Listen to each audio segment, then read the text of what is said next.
Fala pessoal, seja muito bem-vindo aqui ao nosso Plantão Anhiggs. Estamos em reta final. Eu sou Rafaela Leite, sou coordenadora da Medicina Preventiva daqui do Eu Médico Residente e te convido a vir comigo e estudar 20 temas extremamente prevalentes na prova da Medicina Preventiva da Anhiggs e gabaritar a prova da Medicina Preventiva, tá? Então vamos juntos, esses temas foram escolhidos a dedo para revisar com você, para revisitar com você os temas que certamente vão estar na tua prova nesse fim de semana, tá? Então não perde tempo, vamos juntos ali. Em 1 hora e meia a gente mata esses temas principais e você bota aí, ó, 20 questões no teu bolso, tá? Então vamos junto, vamos estudar um pouquinho agora a medicina preventiva com foco na Anhiggs. E eu queria trazer para vocês, eu queria começar a aula hoje dissecando um pouquinho da prova da medicina preventiva. Pessoal, a Anhiggs a gente considera uma banca que realmente nadou um pouco contra a maré do que a gente vem observando para as provas da medicina preventiva. A gente vê quando a gente fala de MedPrev de uma forma geral, a gente discute principalmente questões relacionadas a SUS, a humanização em saúde, e as provas elas estão tendendo a trazer muito mais MFC do que realmente a parte mais epidemiológica, sabe? E a Anhiggs, de certo modo, ela nada um pouco contra a maré. Por quê? Porque os temas mais quentes são temas realmente relacionados à epidemiologia. E quando ela traz SUS e atenção primária, atenção básica, que ela traz realmente muitos temas de SUS e de atenção básica, a gente observa que é muito voltado para as políticas, ou seja, PNAB, e não aquele olhar mais diferenciado para o paciente, né? Que é aquele olhar, por exemplo, que o INEP traz, né? Sobre o olhar social, uma prova social. Aqui não, aqui é uma prova muito epidemiológica. O que faz com que a prova seja uma prova mais tranquila da gente fazer. É uma prova que não exige muita interpretação. É uma prova que você realmente sabe. A gente traz os hot points, você memoriza esses hot points, vai lá e você consegue acertar, tá? Então, de temas quentes, a gente vai ter estudos epidemiológicos, atenção básica, os indicadores de saúde, estratégia de saúde da família, validação de testes diagnósticos. Veja bem que estudos epidemiológicos, indicadores de saúde, validação de testes epidemiológicos são temas extremamente focados ali na medicina preventiva mais voltada para a parte epidemiológica mesmo, né? A atenção básica, estratégia de saúde da família, os princípios do SUS, eles cobram também, mas de uma maneira muito voltada para os conceitos, de uma maneira muito conceitual e menos uma maneira reflexiva, né? E bem menos nesse cunho mais reflexivo. Então, a prova, como a gente tinha discutido, é muito epidemiológica, né? Muitos temas de epidemiologia com muitos cálculos. A prova é bastante objetiva e muito boa de ser realizada. É uma prova, como a gente tinha discutido, pouco social e política, tem pouco cunho social e cunho político, tá? Ao contrário da maior parte das provas que a gente vê hoje dentro da medicina preventiva, né? Vem muito cunho social e político.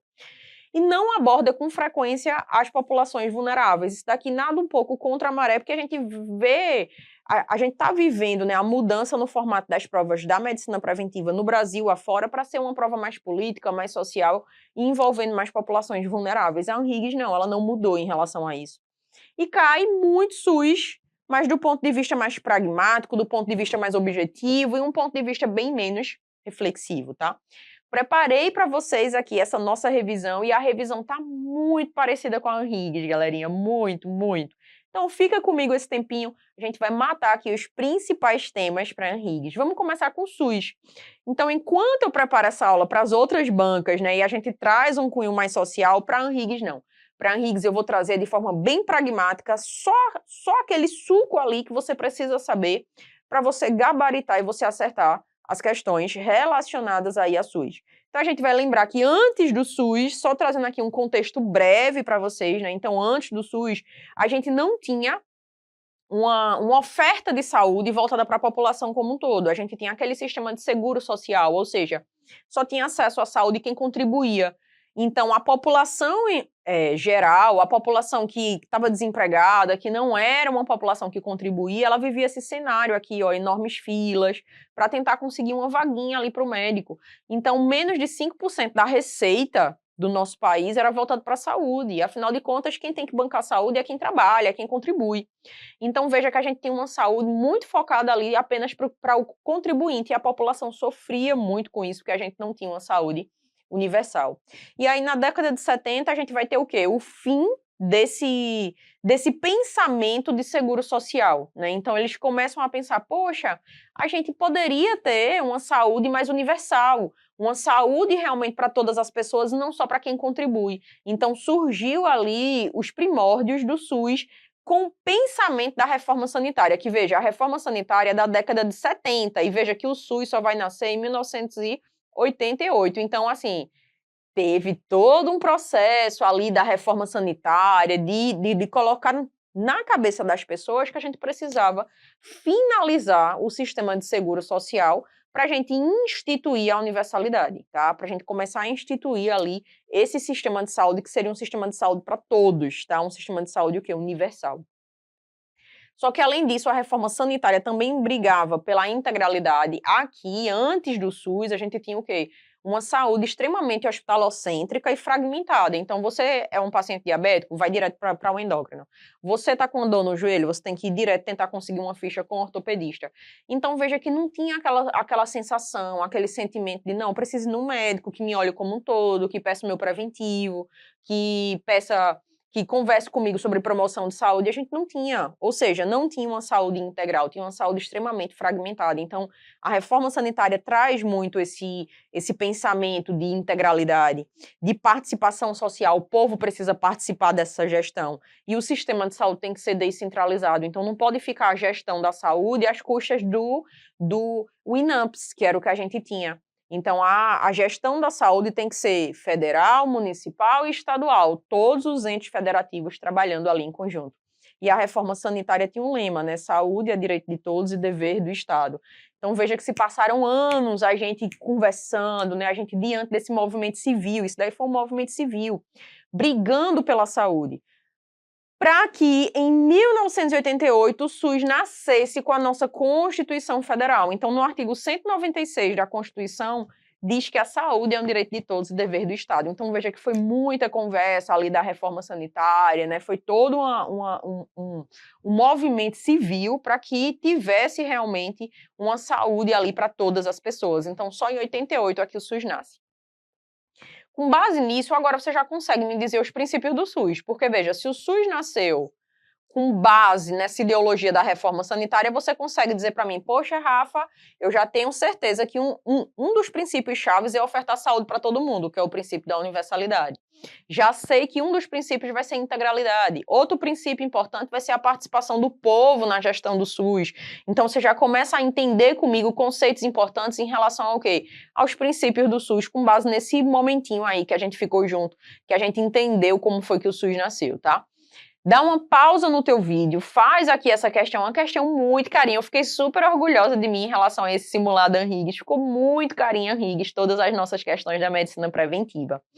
Dá uma pausa, faz essa questão e vamos discutir um pouquinho os princípios do SUS. Veja, o SUS, ele nasce daquela reforma sanitária, né? Ele nasce dentro dos preceitos da reforma sanitária. E o SUS, ele vai ter uma série de vários princípios que a gente acha lá na Lei 8080, mas existem os princípios que são aqui os principais, né? A gente tem os princípios ético-doutrinários e a gente tem os princípios de organização, de gestão do SUS. Pessoal, os princípios ético-doutrinários são aqueles princípios que estão voltados para como eu devo olhar agora o meu paciente. Antes eu olhava o paciente como um joelho, eu olhava o paciente como um coração, eu olhava o paciente como uma perna. Agora não, agora eu olho o meu paciente como um todo, ou seja, eu vou avaliar o meu paciente de forma integral, eu vou fazer medidas de promoção, prevenção, reabilitação, eu tenho que organizar o meu serviço de saúde para que todo mundo converse entre si e a partir dessa conversa entre todos os serviços de saúde, eu consiga fazer com que o paciente tenha um fluxo dentro dessa rede, tenha todos os seus problemas de saúde resolvidos. Afinal, ele não é só um pé, ele não é só um olho que está doente, ele não é só, enfim, um coração que está doente, ele é um paciente, tá? Então, eu preciso ter esse olhar. A universalidade, que é um princípio específico do SUS, do ponto de vista de eu preciso ofertar saúde para todas as pessoas, sem distinção. Não tem agora isso, não, só oferta saúde para quem contribui. Não, 100% agora da minha população vai ter acesso à saúde. E outro princípio importante é o da equidade, que é o princípio, galera, que está muito ligado a lida com o nosso paciente. Então, veja, eu vou tratar o paciente conforme suas vulnerabilidades, conforme as suas necessidades, para tentar igualar todo mundo. Então, se eu sou médico de unidade de saúde que tem áreas que são mais vulneráveis, eu vou ofertar mais consultas para essas áreas, tá? Então, essas pessoas precisam mais de mim para eu tentar igualar, reduzir essas vulnerabilidades, reduzir essas diferenças, igualar as pessoas. Então, a equidade é cuidar do paciente de forma diferente conforme suas particularidades. Veja que esses 3 princípios, eles estão voltados para a essência do SUS, que é como eu olho para o meu paciente, é como eu trato o meu paciente. Mas existem também os princípios que a gente chama de organizacionais operativos. Esses princípios aqui, pessoal, os organizacionais operativos, eles fazem parte da gestão do SUS. Então, eles designam como eu faço a gestão do SUS. Essa gestão, ela tem que ser o quê? Regionalizada, ou seja, eu vou dividir ali em recortes espaciais, eu vou dividir ali as minhas cidades, os meus territórios em recortes espaciais, entender mais questões culturais daquele local, socioeconômicas, para eu fazer um planejamento mais assertivo. Tem que ser descentralizada essa gestão, ou seja, eu tenho que ter direção na esfera federal, na esfera estadual e na esfera municipal. Então, eu tenho que ter Ministério da Saúde, secretarias estaduais de saúde, secretarias municipais de saúde para fazer a gestão. Esses serviços têm que ser hierarquizados, ou seja, conforme o nível de complexidade. A gente tem que ter a participação social por meio de conselhos e conferências de saúde. O setor privado pode complementar os serviços do SUS. Como assim? Posso comprar serviços do setor privado e ofertar para os meus pacientes do SUS. E tem que haver o princípio da resolubilidade, ou seja, eu tenho que resolver os problemas de saúde da minha população. Então, veja que esses princípios estão muito voltados para a essência do SUS e, principalmente, como eu trato o meu paciente e como eu faço a gestão do meu serviço, tá? Como eu organizo aqui a gestão do meu serviço. Então, a gente dá uma olhada aqui nessa questão e a questão diz, analise as seguintes assertivas em relação à organização e aos princípios do SUS. 1. A universalidade garante o acesso de todos os cidadãos às ações e serviços de saúde sem qualquer forma de discriminação. Perfeito. Né? A universalidade é isso. 2. A equidade visa tratar igualmente todos os indivíduos, oferecendo os mesmos recursos e serviços para todos. Veja que a equidade ela não visa tratar igualmente todas as pessoas, ela visa tratar especialmente as pessoas conforme as suas particularidades. Então, o 2 para a gente tá falso. Ela não trata igualmente, ela trata diferente as pessoas conforme suas particularidades. O 3. A descentralização com direção única em cada esfera do governo, ou seja, esfera federal, municipal e estadual, buscar aproximar a gestão das necessidades locais da população. Correto. A ideia central de descentralizar é deixar a população mais perto ali da gestão. E, por fim, o 4, a integralidade envolve a prestação contínua e articulada de ações e serviços preventivos, curativos, de promoção da saúde e de reabilitação, em todos os níveis de complexidade. Verdadeiro. Então, a integralidade é isso daqui, pessoal, é envolver a prestação continuada e articulada de todos os serviços ali, fazer serviço de prevenção, cura, reabilitação. O que você precisar, a gente vai fazer para você. Então, o 4 também está verdadeiro. Temos 1, 3 e 4 corretas. Resposta, letra D. E agora a gente vai discutir um pouquinho sobre participação social. Pessoal, como a gente acabou de ver agora, dentro dos princípios, né, organizacionais do SUS, a gente tem a participação social. Essa participação ela vai acontecer por meio de conselhos e conferências de saúde. Dá uma pausa, faz aqui essa questão, tá? E vamos discutir um pouquinho sobre conselhos e conferências de saúde. Então, o que é a participação social? É a participação do povo dentro da gestão do SUS. Dentro dessa participação social, a gente tem os conselhos e as conferências, que são instâncias colegiadas, ou seja, são instâncias que fazem gestão do SUS e que participam ali diversos segmentos da população. Por isso que a gente diz que são instâncias colegiadas. Veja, a gente já tinha discutido como princípio do SUS o princípio da descentralização, que quer dizer o quê? Que o SUS agora não vai ser só do governo federal. Ele vai ter ali a sua gestão feita pelo governo federal, estadual e municipal. Se os conselhos e conferências são instâncias de gestão, a gente vai ter que ter nas 3 esferas.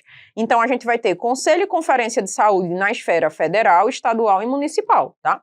São órgãos colegiados, participam diversos segmentos da população e eles são permanentes, ou seja, não são temporários e são deliberativos. O que é que quer dizer ser deliberativo? Quer dizer que ele delibera, ou seja, ele toma uma decisão com base em uma análise. Então, não é um órgão consultivo. O conselho não é consultivo, o conselho é deliberativo. Ele toma uma decisão, ele delibera. E o que é que ele faz, né? Qual é o grande objetivo? Ele acompanha e fiscaliza as ações e utilização dos recursos. Então, quero implementar uma política de saúde na minha cidade, eu implemento a política de saúde e o conselho fica ali, ó, só olhando, acompanhando, fiscalizando as ações e a utilização dos recursos, tá? Tem que se reunir uma vez por mês, pelo menos, tá? Então, ele se reúne ali no mínimo uma vez por mês e ele vai ser aquela instância colegiada, onde a gente vai ter metade dos usuários, então a gente chama isso de paridade, ou seja, são órgãos paritários. 50% dos conselheiros vão ser representantes dos usuários, 25% representante dos trabalhadores e 25% representante do governo e de prestadores de serviço. Então, sempre 50% tem que ser de representante dos usuários e os outros 50% dos outros estratos voltados para a saúde. E as conferências? Veja, as conferências, mesmo raciocínio, a gente tem em nível municipal, estadual e federal. Só que as conferências, elas têm um objetivo diferente. Elas avaliam a situação de saúde de um local e ela propõe diretrizes das novas políticas públicas de saúde. Então, o que é que uma conferência estadual faz? Ela avalia a situação de saúde do seu estado e ela diz o seguinte, a gente está tendo aqui um aumento de casos dessa doença A, B e C. Então, seria importante a gente fazer as próximas políticas públicas de saúde com foco nessas doenças. Então, ela avalia a situação de saúde e propõe diretrizes de políticas de saúde para tentar resolver aquela situação. Elas se reúnem a cada 4 anos para fazer toda a análise da situação de saúde dos 4 anos que passaram e propor as diretrizes para os próximos 4 anos. Também é paritário, 50% dos conferencistas vão ser representantes de usuários e os outros 50% os outros estratos. A gente volta para cá, ele diz, analise as seguintes assertivas em relação às conferências de saúde, ou seja, ele está só cobrando conferência, tá? Primeiro, são espaços colegiados e periódicos de caráter avaliativo que reúnem governo e sociedade civil para discutir e propor as diretrizes para as políticas públicas de saúde. Galera, ele está te dizendo aqui, ó, são espaços colegiados, isso aí tá certo, periódicos, se reúnem periodicamente de caráter avaliativo. Eles avaliam a situação de saúde do local e propõem as políticas públicas de saúde. Tá verdadeiro? O próximo, ele diz o seguinte aqui pra gente, ó. Tem como objetivo principal eleger os membros do conselho e aprovar a proposta orçamentária? Não, o objetivo principal é o quê? Avaliar a situação de saúde do local e propor as políticas públicas de saúde para os próximos 4 anos. Então, o segundo está falso.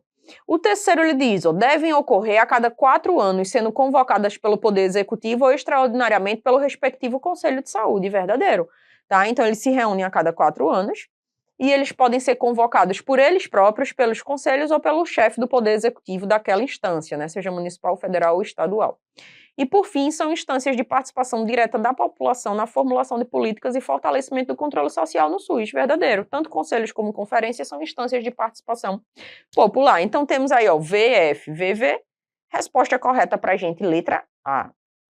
Dando um passo para frente, a gente vai falar um pouquinho agora sobre a atenção primária à saúde, sobre a APS.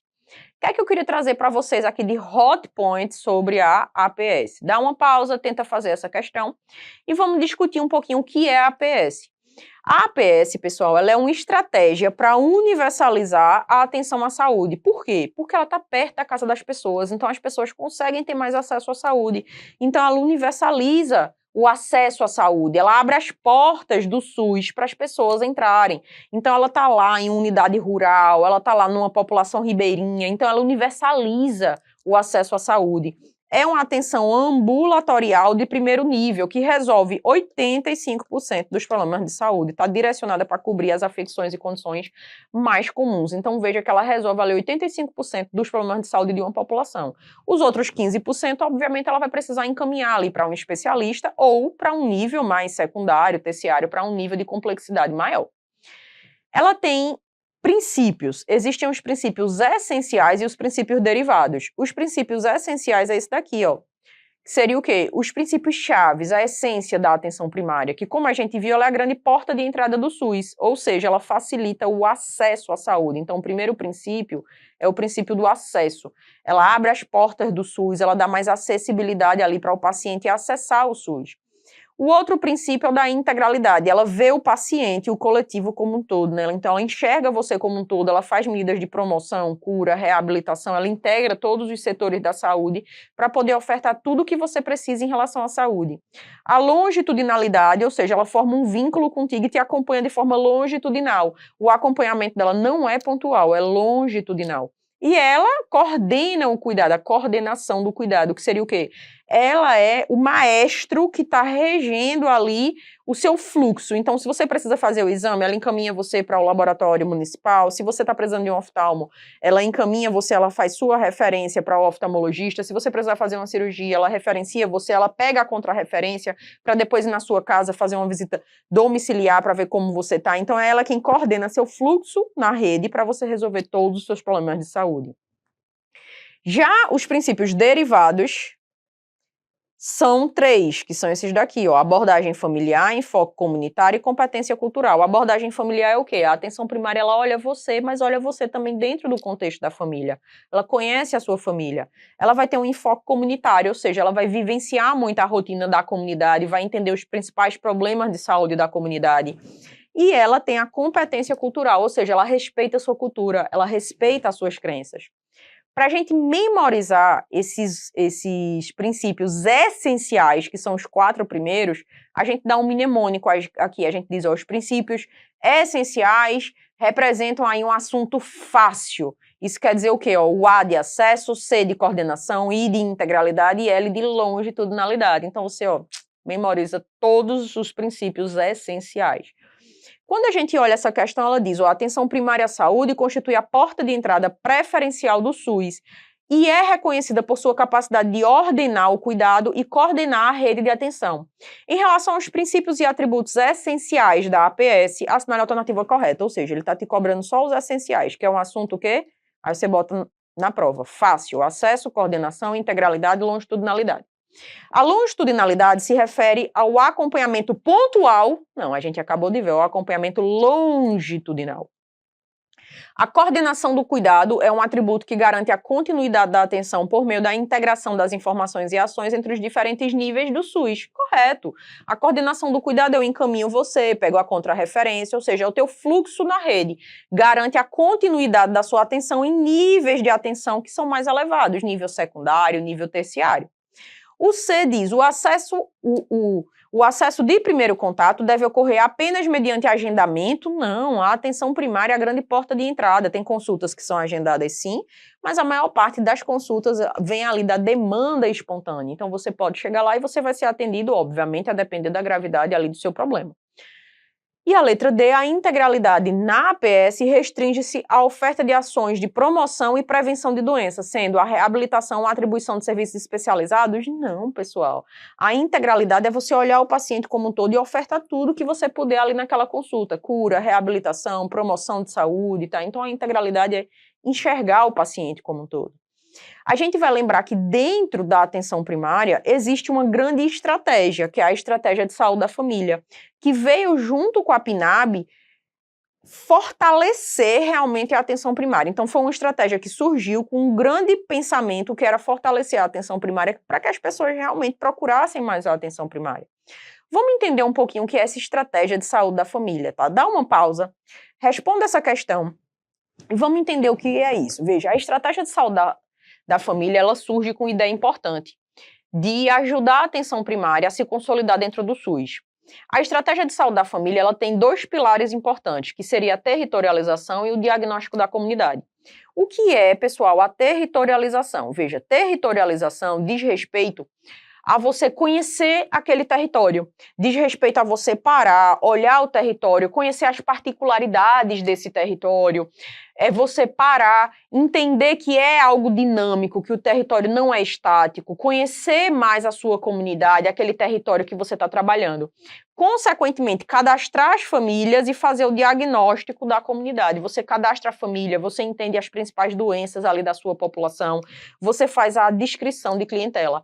Então, veja que a estratégia de saúde da família ela tem um foco muito grande na territorialização, em você conhecer aquele território que você vai atuar, fazer a descrição, ou seja, eu vou delimitar o território aqui que eu vou atuar, vou conhecer essa população e vou cadastrar essa população.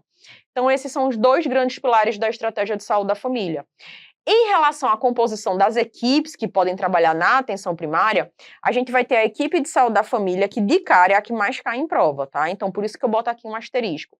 Tem representação por 4 categorias de profissionais. Tem que ter o médico, o enfermeiro, os auxiliares ou técnicos de enfermagem e os agentes comunitários de saúde.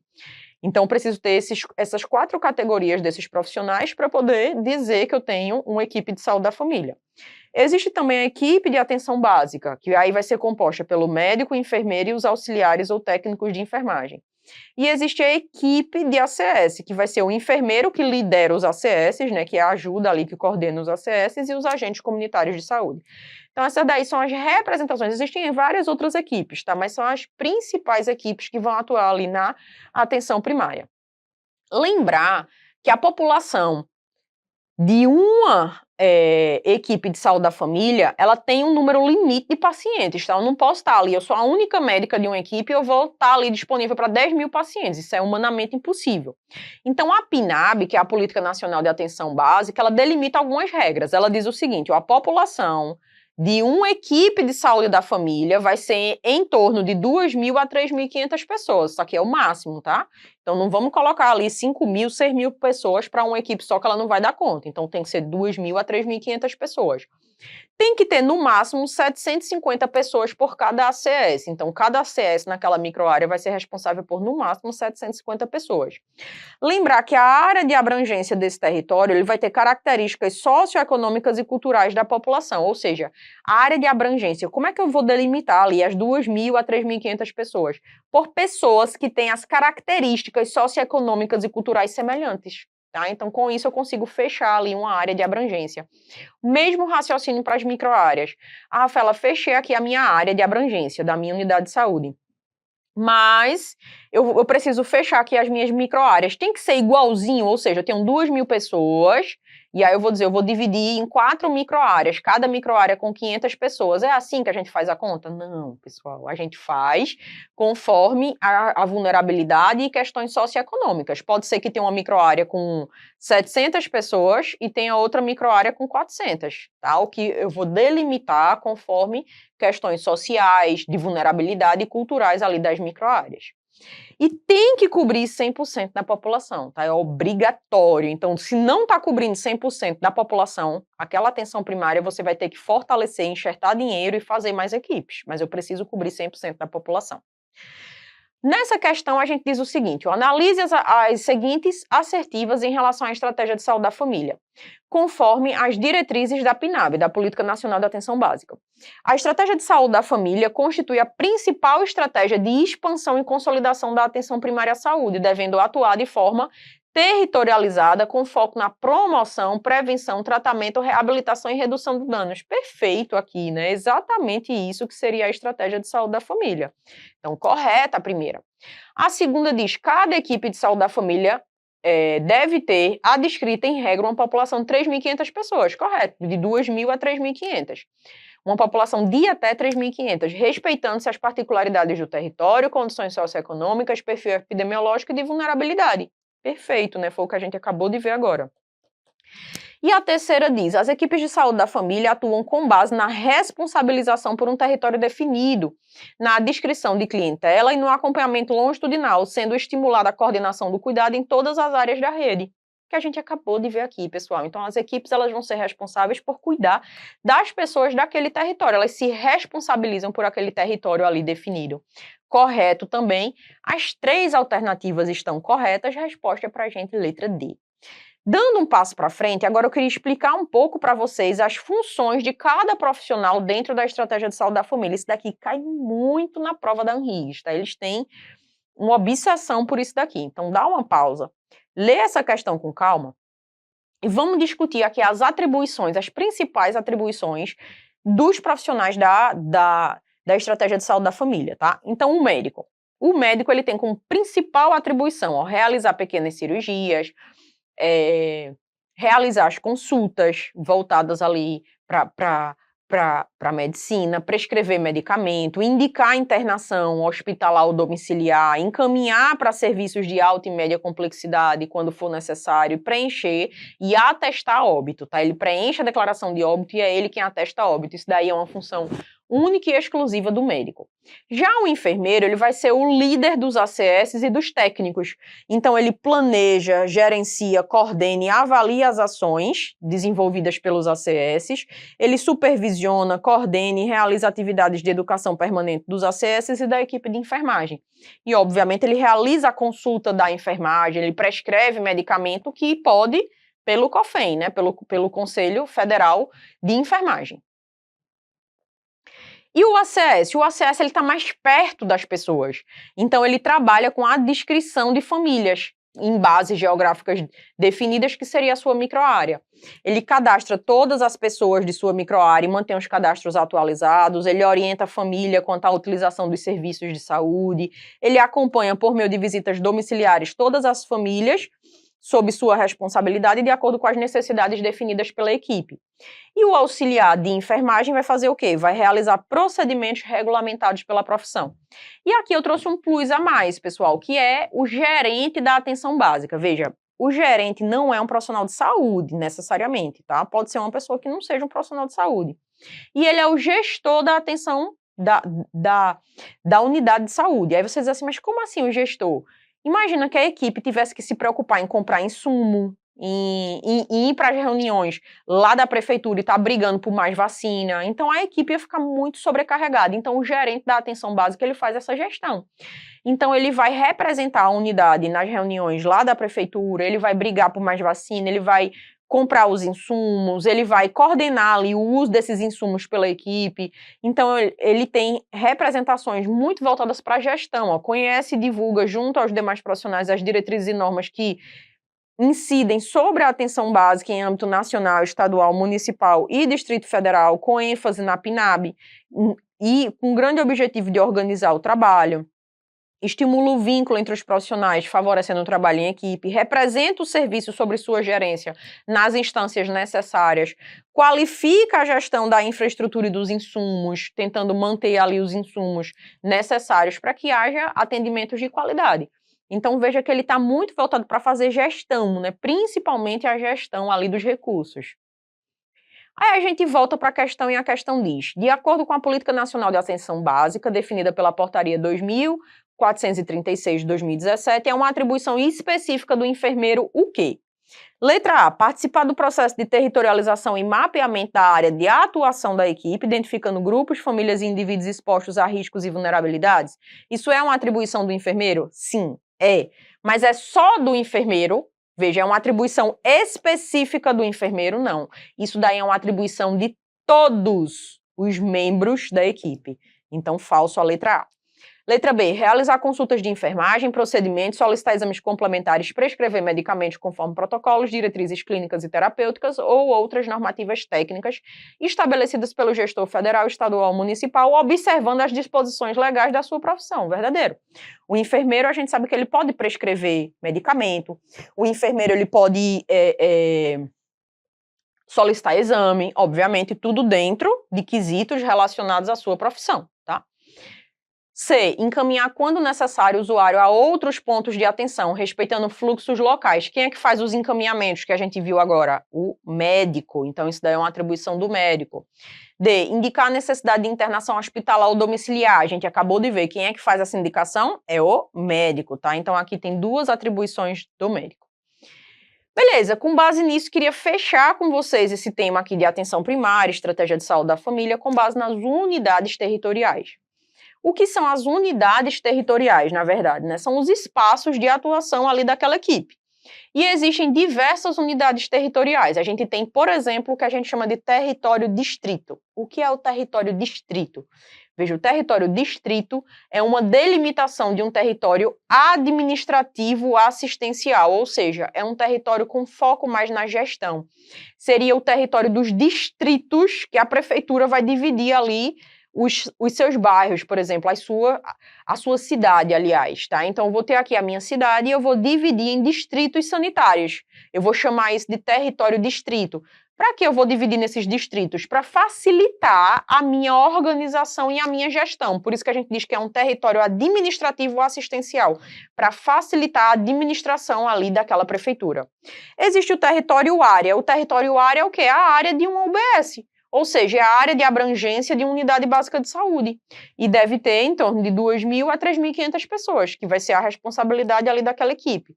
Existe o território microárea, que seria o quê? A área de atuação de uma unidade de saúde, tá? Então, é a área de atuação, perdão, de um ACS, certo? Então, veja, é uma subdivisão do território área. Então, vai ser a área de atuação de quê? De um agente de saúde, tá? Então, vai ser a unidade operacional do agente. E existe o território moradia, que seria o quê? A casa de uma pessoa. Então, é o espaço de existência ali de uma unidade familiar.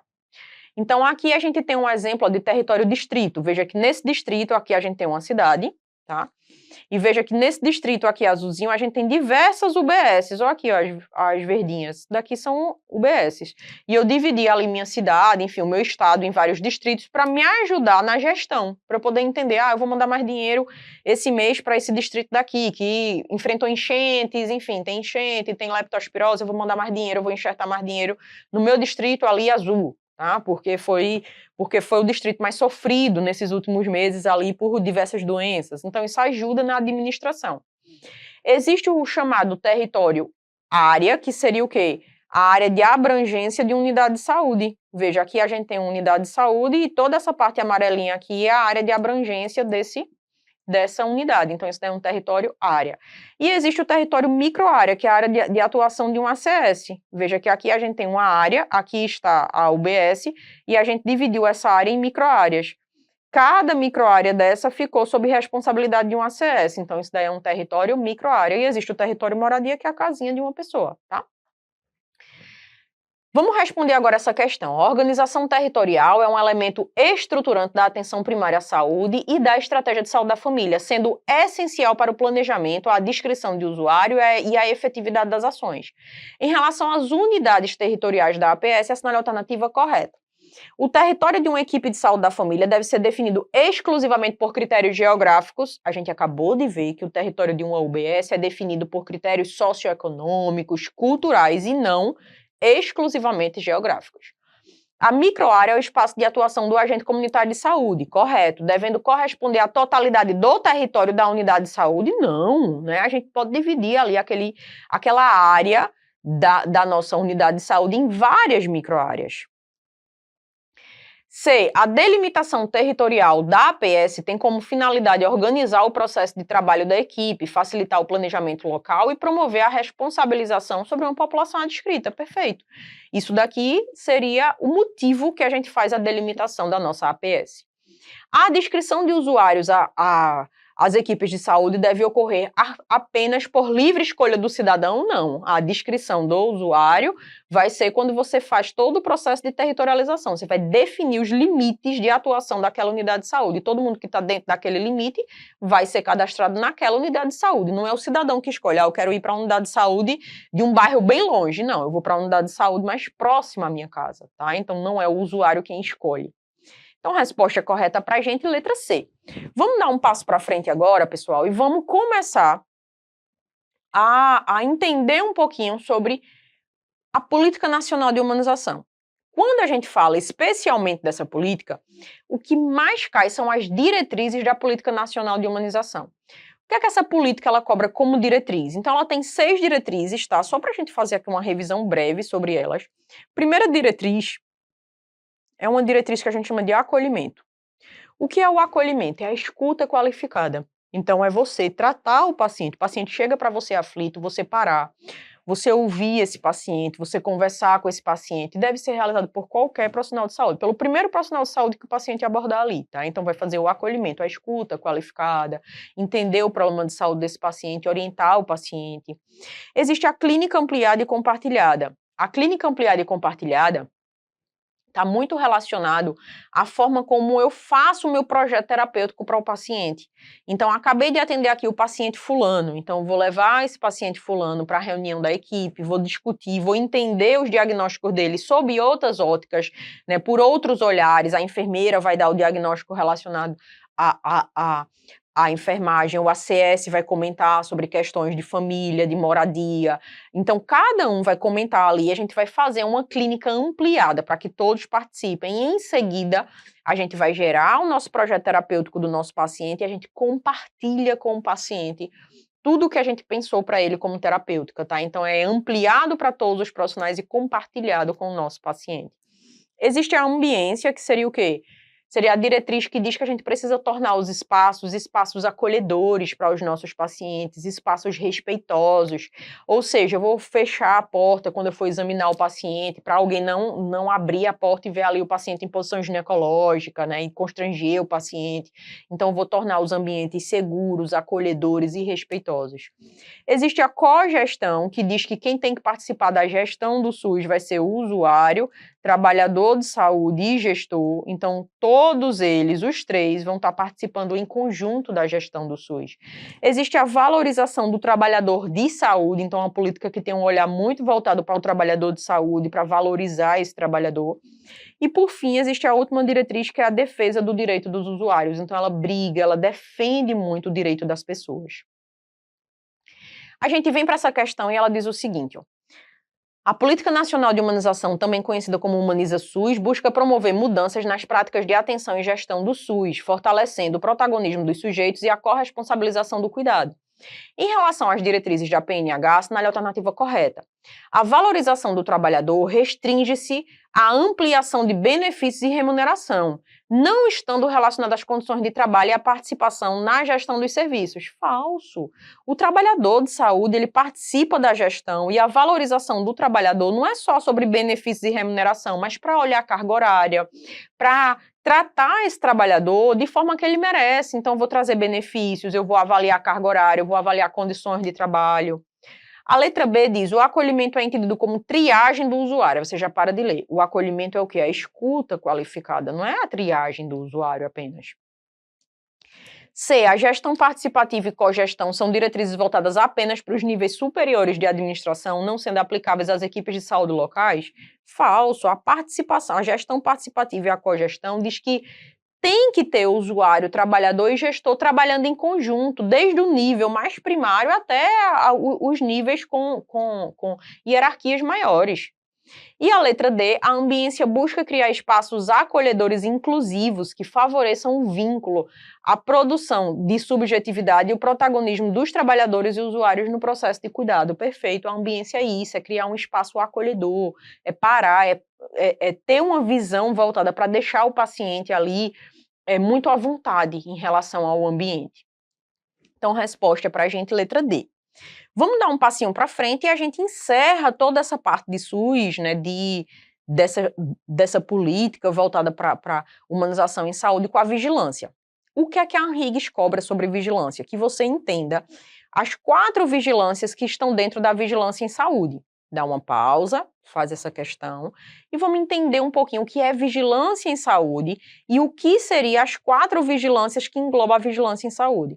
Então veja, vigilância em saúde, por que isso é tão importante? Porque a vigilância em saúde, a gente diz que é o nosso BBB, né? O nosso Big Brother. Por quê? Porque a vigilância em saúde nada mais é do que o serviço que está olhando para o nosso país, coletando informações, consolidando, analisando essas informações que tenham a ver com saúde e fazendo intervenções necessárias. Então, por isso que a gente diz que é o BBB, ou seja, ele faz a coleta, consolidação e análise de dados dessas informações e disseminação dessa informação. Para quê? Para poder fazer um bom planejamento e implantação de medidas de saúde pública. Ah, fala, como assim? Na pandemia da Covid, foi a vigilância que estava avaliando os casos que estavam surgindo e começou a ligar o start. Epa, minha gente, a doença está se disseminando, vamos parar para a gente fazer medidas aqui voltadas para intervir em relação a essa doença. Então, veja que tinha alguém olhando, Tá? Nesse problema que a gente teve relacionado ao metanol, a vigilância estava ali, opa, um caso aqui, outro aqui, outro aqui, peraí, consolida os dados, vamos fazer uma política de saúde voltada ali para o metanol, a gente precisa capacitar as pessoas, esses profissionais de saúde, para atenderem os pacientes. Então a vigilância é isso, ela fica olhando os dados que estão aparecendo, certo? E a partir da análise desses dados, ela vai gerar um planejamento em saúde. E aí você para e você diz, tá, mas quais dados ela olha? Seria epidemia? Seria intoxicação por metanol? Quais dados ela olha? A depender do dado que ela olha, a gente divide em vigilância epidemiológica, sanitária, ambiental e em saúde do trabalhador. São os 4 braços da vigilância em saúde. O que é a vigilância epidemiológica? A vigilância epidemiológica, ela vai olhar para a doença. Ou seja, ela vai olhar para indicadores como prevalência, incidência das doenças. Então, vai ser o conjunto de ações que vai proporcionar o conhecimento, detecção e prevenção de qualquer mudança nos fatores determinantes e condicionantes, com a finalidade de recomendar e adotar medidas para controlar doenças ou agravos. Então, a vigilância epidemiológica olha muito o dado de doença. Já a vigilância sanitária vai ser ali o conjunto de ações que vai avaliar dados de quê? Dados de problemas sanitários decorrentes da produção e circulação de bens e prestação de serviços que tenham a ver com a saúde. Então, ela vai olhar, bens e serviços que tenham a ver com a saúde. Então, ela vai olhar casa de massagem, clínica de fisioterapia, clínica médica, hospitais e os bens que a gente consome que tem a ver com a saúde. Ou seja, ela vai olhar alimentos, garrafinha d'água, né, que é engarrafada, como isso é engarrafado, cosméticos, medicamentos. Então, ela fiscaliza os bens que tenham a ver com a saúde. A vigilância ambiental, ela vai fiscalizar o quê? Com a finalidade de adotar medidas de prevenção e controle de fatores que tenham a ver com riscos ambientais. Então, ela vai olhar água de rio, se está poluído, solo, ar. Então, ela avalia as contaminações do meio ambiente. E a vigilância em saúde do trabalhador, ela avalia o quê? É uma vigilância focada em promoção e proteção da saúde dos trabalhadores. E visa o quê? Reabilitar o trabalhador, recuperar o trabalhador. Então, ela foca muito no trabalhador. Aí, aqui a gente traz só o mnemônicozinho para vocês. A vigilância epidemiológica vai monitorar casos de doenças, surtos, epidemias. A sanitária vai olhar bens, serviços e produtos que tenham a ver com a saúde. A ambiental vai avaliar o quê? O meio ambiente, vai avaliar água, ar, solo, contaminantes, vetores, hospedeiros, reservatórios de doenças. E a do trabalhador vai avaliar o quê? O trabalhador, né? Vai tentar fazer medidas de promoção, de proteção para o trabalhador. Então, ela avalia muito o trabalho. Voltando para cá, a questão diz, em relação às atribuições das diferentes modalidades de vigilância em saúde, assinale a alternativa correta. A vigilância epidemiológica tem como função exclusiva a investigação de surtos e doenças transmissíveis, não se envolvendo com agravos e nem de emergência pública. Completamente falso, né? Então, ela vai avaliar doenças e agravos de uma forma geral e ela fica muito de olho em doenças que podem se tornar emergências em saúde pública. B. A vigilância sanitária atua apenas na inspeção de produtos de consumo e remédios. E cadê os serviços que tenham a ver com a saúde?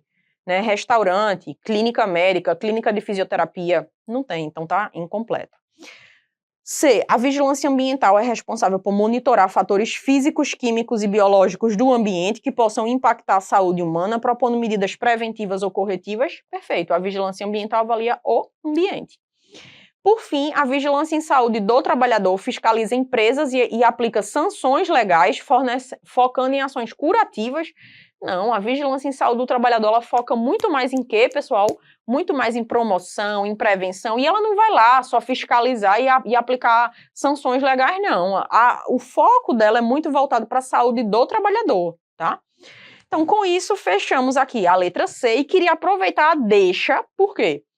A gente acabou de discutir sobre vigilância epidemiológica. A vigilância epidemiológica, ela tem um foco muito grande em quê?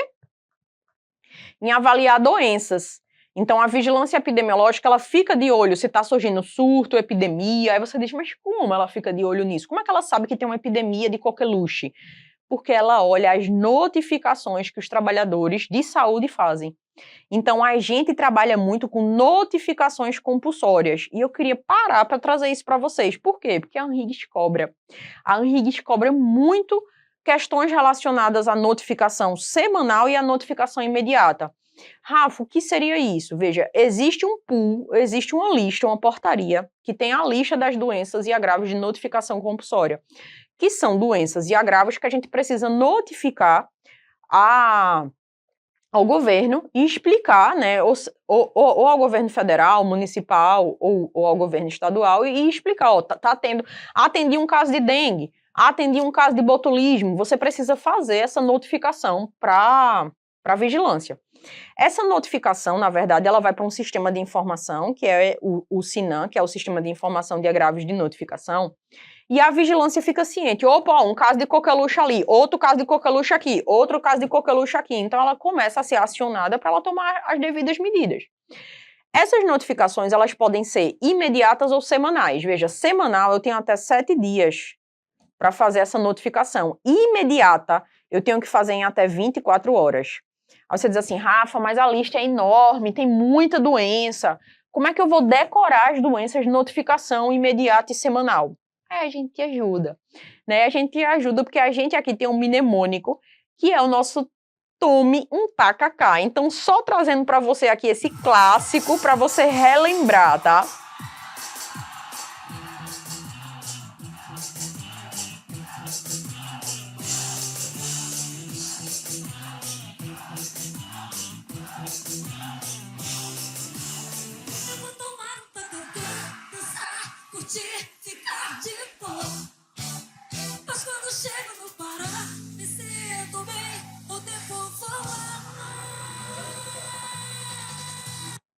Galera, o que é que a gente quer com essa música? Que você lembre das doenças imediatas. As doenças imediatas você vai lembrar por meio desse mnemônico que Joelma acabou de te dizer, que é Tome Tacacá. Então, com isso, se você escrever isso na prova, você lembra de quase todas as doenças de notificação imediata, tá? Então, escreve lá, Tome Tacacá. E aí você vai lembrar o seguinte, ó, o primeiro T é de doenças temerosas, doenças agudas graves, tá? Doença que você teme, doenças temerosas. O A é de quê? De acidentes, vou discutir isso com vocês. O C, você vai lembrar de criança, para lembrar que sarampo e rubéola é de notificação imediata. No A, de agressões, existem algumas agressões que são notificação imediata, como violência sexual e tentativa de suicídio. E no C, você vai lembrar de Covid e influenza por novo sorotipo viral. Já no tome, o O, você vai lembrar de óbitos. A maior parte dos óbitos por doenças são de notificação imediata, exceto 2, que eu vou discutir com você. O M, você vai lembrar de mundiais, ou seja, doenças internacionais. A gente vai ver antraz, né, tularemia, que são doenças ali internacionais. E o E de estranhas. Se tiver um nome estranho na doença, febre purpúrica brasileira, hantavirose, uma doença que você lê, que doença estranha é essa? É de notificação imediata. Vamos só revisitar isso aqui, tá? De doenças de notificação imediata com o primeiro T, de temerosa. A gente vai lembrar de quê? De doenças agudas graves.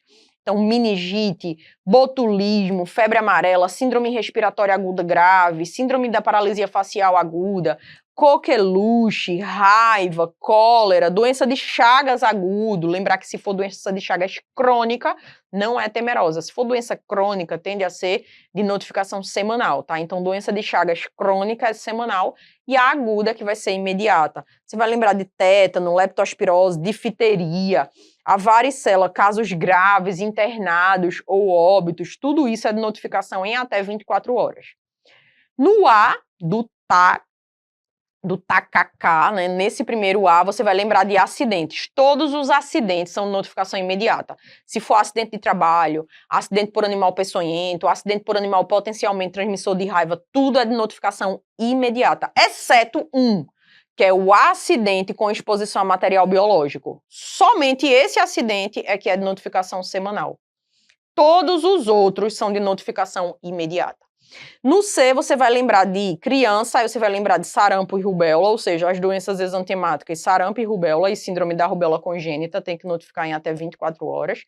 No A, você vai lembrar de 2 agressões, só 2 são de notificação imediata. Todas as outras agressões interpessoais, violência doméstica, tudo isso é de notificação semanal. Só 2 agressões são de notificação imediata, violência sexual e tentativa de suicídio, tá? No C, você vai lembrar de Covid e do irmãozinho, que é influenza por novo sorotipo viral, de notificação imediata. No O, você vai lembrar de óbitos por doenças, principalmente óbito relacionado a arboviroses. Veja, as arboviroses, de uma forma geral, como dengue, zika, são de notificação semanal. Tá? Mas se for um óbito por chikungunya, dengue, zika, se for chikungunya em uma área não endêmica, se for zika em gestante, ou seja, algo muito esdrúxulo daquele que seria o normal da gente encontrar, é de notificação imediata, tá? E lembrar do óbito pós-vacina. Mas eu disse a você que existiam 2 óbitos que não são de notificação imediata, são notificação semanal, que é o óbito materno e infantil. Tá? Então, o óbito materno-infantil é de notificação semanal. Os outros óbitos são todos de notificação imediata. O M do TOMI, TKK, o M de mundiais, doenças internacionais, ó, antraz, tularemia, varíola, doenças internacionais.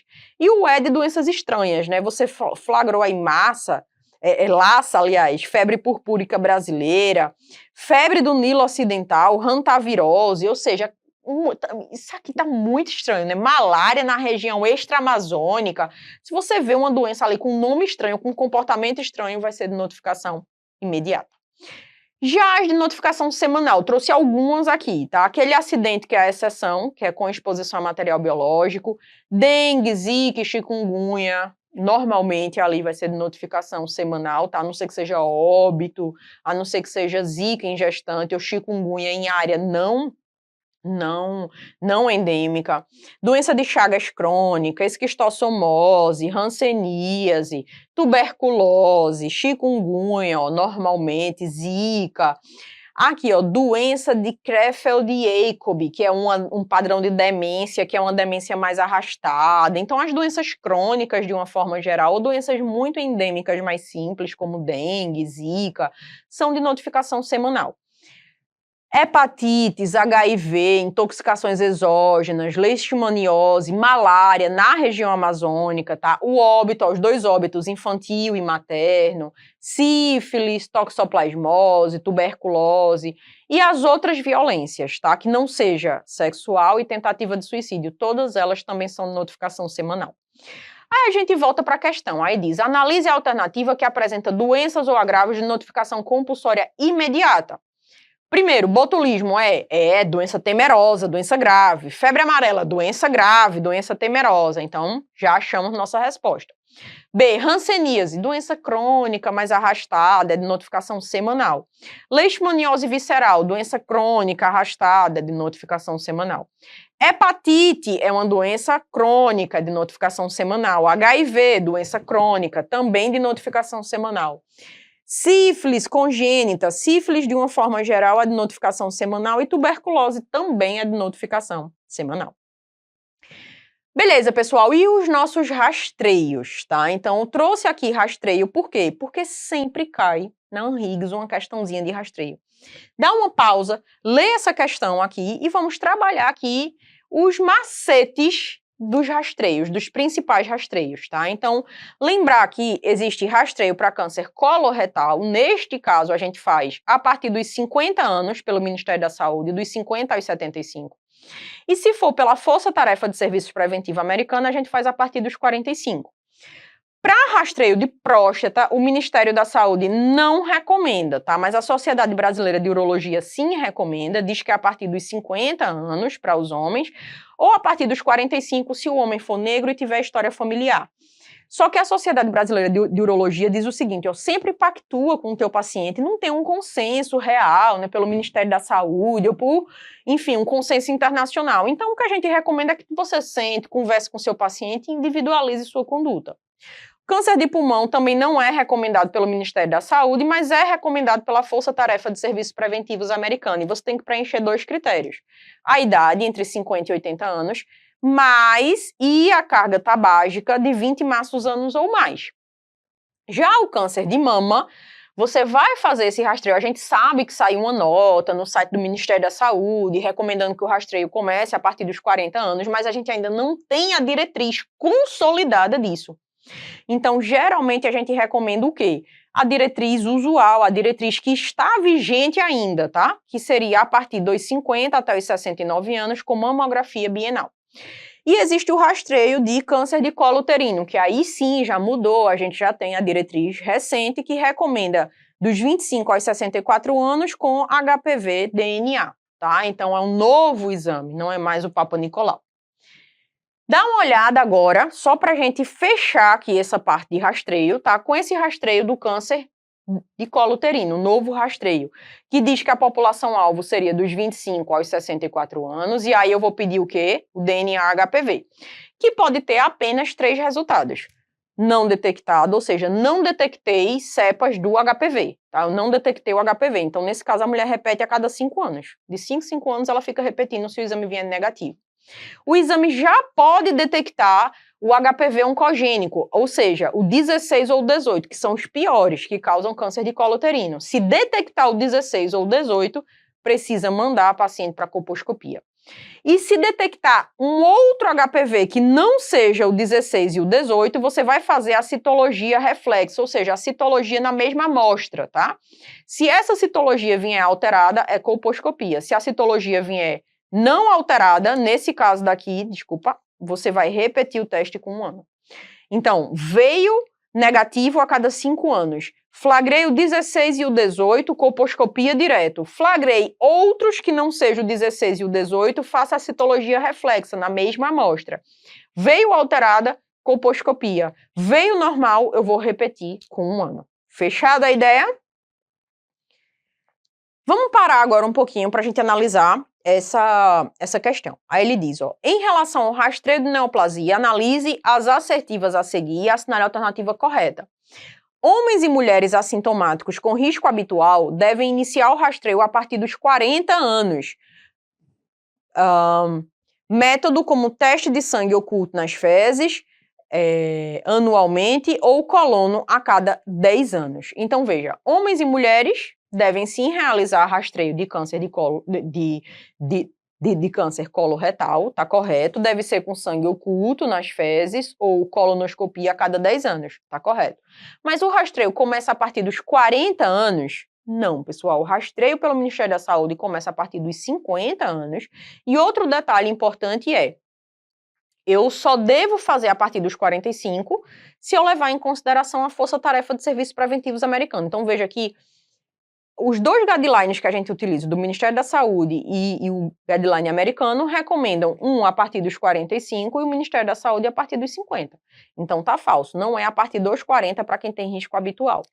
2. Homens com 50 anos ou mais sem fatores de risco devem ser orientados a realizar avaliação individuada com um médico, visando decisão compartilhada sobre a realização do PSA e exame de toque retal para rastreio de câncer de próstata. Veja que aqui ele não disse pelo Ministério da Saúde, ele só diz assim, sobre o rastreio de câncer, tá? Então, homens, sim, a partir dos 50 anos, devem procurar o urologista e fazer essa decisão compartilhada, como a gente discutiu. Então, o 2 estaria correto. O 3. O rastreio de câncer de pulmão é indicado principalmente para indivíduos assintomáticos com alto risco, definido como adultos entre 50 a 80 anos, com histórico de tabagismo intenso, que atualmente fumam ou que cessaram há menos de 15 anos. Perfeito. Isso daqui é a recomendação pela Força-Tarefa de Serviços Preventivos americana. Então, temos aí, ó, 2 e 3 estão corretas. Resposta correta pra gente, letra D. Galera, fechamos a primeira parte da aula. Agora a gente vai para o nosso bola de cristal, ou seja, agora é pancada com temas assim muito extremamente prevalentes. Todos esses que a gente discutiu com certeza vão estar na tua prova. Agora vai ser uma pancada geral para a gente parar e trazer aqui temas com uma prevalência absurda de estar presente lá na tua prova, tá? Que são os temas mais epidemiológicos. A gente iniciou a aula falando que basicamente a ANRIGS traz uma prova muito focada com temas epidemiológicos, tá? Então, vai ser isso que a gente vai trabalhar agora. Galera, simbora que no nosso bola de cristal a gente já vai começar com tudo com testes diagnósticos. Cai muito. E assim, não cai muito cálculo, sabe? Cai mais conceito sobre teste diagnóstico. Então, assim, é uma questão legal de ser feita, mas também não é uma questão muito fácil, tá? Por quê? Porque cobra conceito dos testes diagnósticos. Dá uma lida aí nessa questão, pausa, resolve com calma e vamos embora aqui entender o que é especificidade, sensibilidade, valor preditivo positivo e valor preditivo negativo. Veja, o que é a sensibilidade? É a capacidade do meu teste de detectar os verdadeiros positivos, os verdadeiros doentes. Então, a sensibilidade vai estar dentro da primeira coluna, é a capacidade do teste de dar positivo entre todos os doentes, entre A mais C. Por isso que a gente diz que a sensibilidade é A, os verdadeiros positivos, dividido por A mais C. Então, a sensibilidade é a primeira coluna, é a capacidade do teste de detectar os verdadeiros doentes. Quem é a especificidade? A especificidade vai ser a coluna dos sadios, é a capacidade do teste dos verdadeiros negativos, detectar os sadios dentre todas as pessoas sadias, ou seja, vai ser D dividido pela coluna inteira dos sadios, B mais D. O que é o valor preditivo positivo do teste? É dentre todos os testes positivos, a capacidade do meu teste de acertar. Ele acertou aonde? Em A, quando ele vê o positivo em gente doente. Dividido aqui por todos os testes positivos, A mais B, a capacidade do teste de acertar quando ele vem positivo. E o valor preditivo negativo é a capacidade do teste de acertar quando ele vem negativo, ou seja, D, verdadeiro negativo, dividido por C mais D. Tá? Entre todos os testes negativos. E a acurácia? A capacidade do teste acertar vindo positivo ou negativo. Então, vai ser A, verdadeiro positivo, mais D, verdadeiro negativo, dividido por todos. Lembrar que a alta sensibilidade é muito boa para rastreio, para você descartar a doença, tá? Por quê? Porque a alta sensibilidade, quando você olha aqui, para a coluna da sensibilidade, a alta sensibilidade, ele dá muito verdadeiro positivo e pouco falso negativo. Então, se ele vier negativo, você realmente acredita, porque tem pouco falso negativo. Então, ele vai ter, baixo falso negativo. Então, é importante para você descartar a doença, por isso que é importante para rastreio. Já a alta especificidade é boa para você confirmar a doença. Por quê? Porque a alta especificidade ele vai dar muito verdadeiro negativo e pouco falso positivo. Então, se ele vier positivo, eu realmente acredito. Não é um falso positivo, eu realmente acredito. Então, por isso que ele é bom para confirmar a doença. Então, aqui o nosso bizuzinho, né? Sempre você vai lembrar assim, sei profundamente, né? Testes diagnósticos é um assunto que eu sei, aí você escreve na prova, sei. Aí o S é de sensibilidade, aqui, vai para a primeira coluna. O E de especificidade vai para a segunda coluna. E o profundamente, o P de valor preditivo positivo é a primeira linha. E o N de profundamente, o valor preditivo negativo ali na segunda linha. Fechada a ideia? Com base nisso, só para a gente fechar aqui os testes diagnósticos, lembrar que alta sensibilidade é excelente para rastreio, porque vai dar baixo falso negativo. Consequentemente, se ele deu baixo falso negativo, ou seja, ele dá negativo, eu realmente acredito. Então, isso vai aumentar meu valor preditivo negativo. Então, os testes de alta sensibilidade, eles dão baixo falso negativo. Então, quando o teste dá negativo, eu realmente acredito. Então, a capacidade do teste de acertar quando vem negativo é alta. Então, eu vou ter alto valor preditivo negativo. Já os testes com alta especificidade, eles dão baixo falso positivo, ou seja, quando dá positivo, eu realmente acredito, não é falso. Então, a capacidade do teste de vir positivo e estar certo é alta. Então, testes com alta especificidade vão ter alto valor preditivo positivo. Fechada a ideia, vamos ver aqui uma questão muito parecida com o que já caiu na RIGS. Aí ele diz, um pesquisador deseja identificar indivíduos com hipertensão arterial. Ou seja, pessoas que têm uma pressão ali acima de 140 por 90. Utilizando um esfingmonamômetro que apresenta um defeito. Ele sempre registra a pressão arterial abaixo de 14 por 9. Veja. Sempre você bota lá, o paciente está com pressão 18, né, 180 por 120. Você bota lá, ele vai registrar sempre uma pressão baixa. Medindo corretamente apenas os indivíduos normotensos, ou seja, ele dá correta, a medida correta, se essa medida for abaixo de 140 por 90. Se for acima de 140 por 90, ele não vai detectar ninguém, tá? Medindo corretamente apenas os indivíduos normotensos. Considerando essa informação, a sensibilidade e a especificidade desse aparelho vai ser o quê? Vamos parar para a gente pensar, veja. Você percebe que a gente vai ter a coluna dos hipertensos e a coluna dos sadios, dos sem hipertensão. Você percebe que eu vou detectar 100% dos sadios, ou seja, Se eu parar para botar aqui, ó, teste positivo e teste negativo, ele vai detectar, ele diz pra gente, ó, medindo corretamente os indivíduos normotensos, ou seja, em 100% das vezes aqui, ele vai dar negativo nos indivíduos normotensos. Então, isso pra gente vai ter o quê? A gente já sabe que essa coluna dos sadios é a coluna da especificidade. Então, eu vou ter uma especificidade de 100%. Ele vai detectar todo mundo que é realmente sadio, percebe? Já se eu olhar a coluna dos hipertensos, ele vai detectar, ele vai dar verdadeiro positivo, ou seja, pressão acima de 140 por 90 em quantos? Em 0. Ele não dá pressão acima de 40, de 140 por 90. E ele vai, em 100% das vezes, dar uma pressão menor do que a pressão do paciente. Então, isso quer dizer o quê? Que na coluna dos hipertensos eu não vou conseguir detectar ninguém. Eu não vou conseguir dar positivo na coluna das pessoas realmente hipertensas. Então, a sensibilidade vai ser o quê? 0. Enquanto que a especificidade, detectar os reais sadios, vai ser 100. Então, a gente vai ter sensibilidade de 0 e especificidade de 100. Caiu uma questão muito parecida a essa. Muito parecida com essa na ANRIGS, tá? E de forma recente, tá? Então, por isso que eu coloquei o mesmo raciocínio aqui pra gente trabalhar, porque vai que caia novamente. Caiu questãozinha de razão de verossemelhança, cobrando também conceito. Ele não cobra cálculo, tá? Ele cobra que você saiba ali o conceito, você saiba interpretar as razões de verossemelhança. Dá uma pausa, dá uma lida aí, tá? E vamos embora interpretar aqui os conceitos. Veja, o que é a razão de verossemelhança positiva? A razão de verossemelhança positiva, para você entender o conceito, eu vou pedir para você olhar comigo essa fórmula daqui. A razão de verossemelhança positiva vai ser o quê? Ó, a probabilidade do resultado positivo nos doentes dividido pela probabilidade do resultado positivo nos sadios. Então, ele está te dizendo o seguinte, a razão de verossemelhança positiva é quantas vezes o teste vem positivo nos doentes dividido pelas vezes que ele vem positivo nos sadios. Isso interpreta da seguinte forma, quão mais provável vai ser você obter um resultado positivo no doente comparado a um resultado positivo em indivíduo não doente. Então, é a capacidade do teste de dar positivo no doente em relação aos positivos no sadio. A gente também calcula a razão de verossemelhança positiva por essa fórmula, ó, sensibilidade dividido por 1 menos especificidade.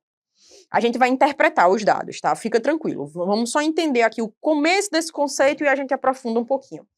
Já a razão de verossemelhança negativa vai ser o quê? A probabilidade do resultado negativo no doente, ou seja, é um falso resultado negativo, tá? Dividido pela probabilidade do resultado negativo nos sadios. E isso interpreta da seguinte forma, ó, razão entre a probabilidade de um teste ser negativo no indivíduo doente, dividido pela probabilidade de um teste ser negativo no real sadio. E pode ser calculado pela fórmula 1 menos sensibilidade, dividido pela especificidade. Beleza. Mas, Rafaela, o que é que isso quer dizer nas entrelinhas, realmente? Veja, se um teste tem uma razão de verossemelhança positiva alta, isso significa o quê? Geralmente a gente considera uma boa razão de verossemelhança acima de 10. Você lembra que era a probabilidade do teste dar positivo no doente dividido pela probabilidade dele dar positivo no não doente, no sadio? Ou seja, se ele deu 10, quer dizer que aqui ele vem 10 vezes mais positivo no doente do que positivo no sadio. Então, isso quer dizer que esse teste é massa. É a probabilidade, veja, a probabilidade do teste dar positivo em doente é muito maior do que ele dar positivo em não doente. Então, você confia mais em um teste que tem uma razão de verossemelhança positiva alta. Porque se ele vier realmente positivo ali, a chance daquela pessoa estar doente é alta, tá? Ou seja, o teste arrasa, o teste é excelente. Agora, vamos pensar o seguinte, ó, se um teste tem uma razão de verossemelhança negativa alta, isso significa o quê? A razão de verossemelhança negativa seria o quê? Ó, a probabilidade do teste vir negativo no indivíduo doente, ou seja, é um falso negativo, é uma mentira, dividido pela probabilidade dele vir negativo no não doente, é a verdade. Se esse valor aqui vem alto, quer dizer o quê? Para a gente, quer dizer que a probabilidade do teste dar negativo em doente é maior do que ele dá negativo em um não doente, ou seja, o teste é uma porcaria, ele dá negativo em gente doente, ele dá muito falso negativo. Pegamos a ideia? Bons testes vão ter o quê? Razão de verossimilhança positiva alta e a razão de verossimilhança negativa vai ser baixa, porque a gente vai lembrar que a razão de verossimilhança negativa, ele dá negativo no doente, é a mentira, dividido pela verdade. Ele dá negativo no não doente, dividido pela verdade. Então, quanto maior for ele dando verdadeiro aqui, menor vai ser a razão de verossimilhança negativa. Então, o ideal é que a razão de verossimilhança negativa seja baixa e a positiva seja alta. Beleza, agora vamos parar para a gente fazer a questão. Um pesquisador está avaliando a utilidade de um teste rápido para diagnosticar infecção bacteriana grave. Você sabe que a sensibilidade do teste é 90% e a especificidade do teste é 91%. Com base nesses dados, assinale a alternativa que apresenta corretamente a razão de verossimilhança positiva.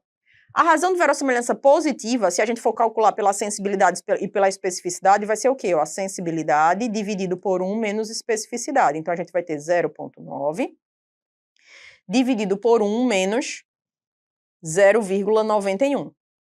Beleza?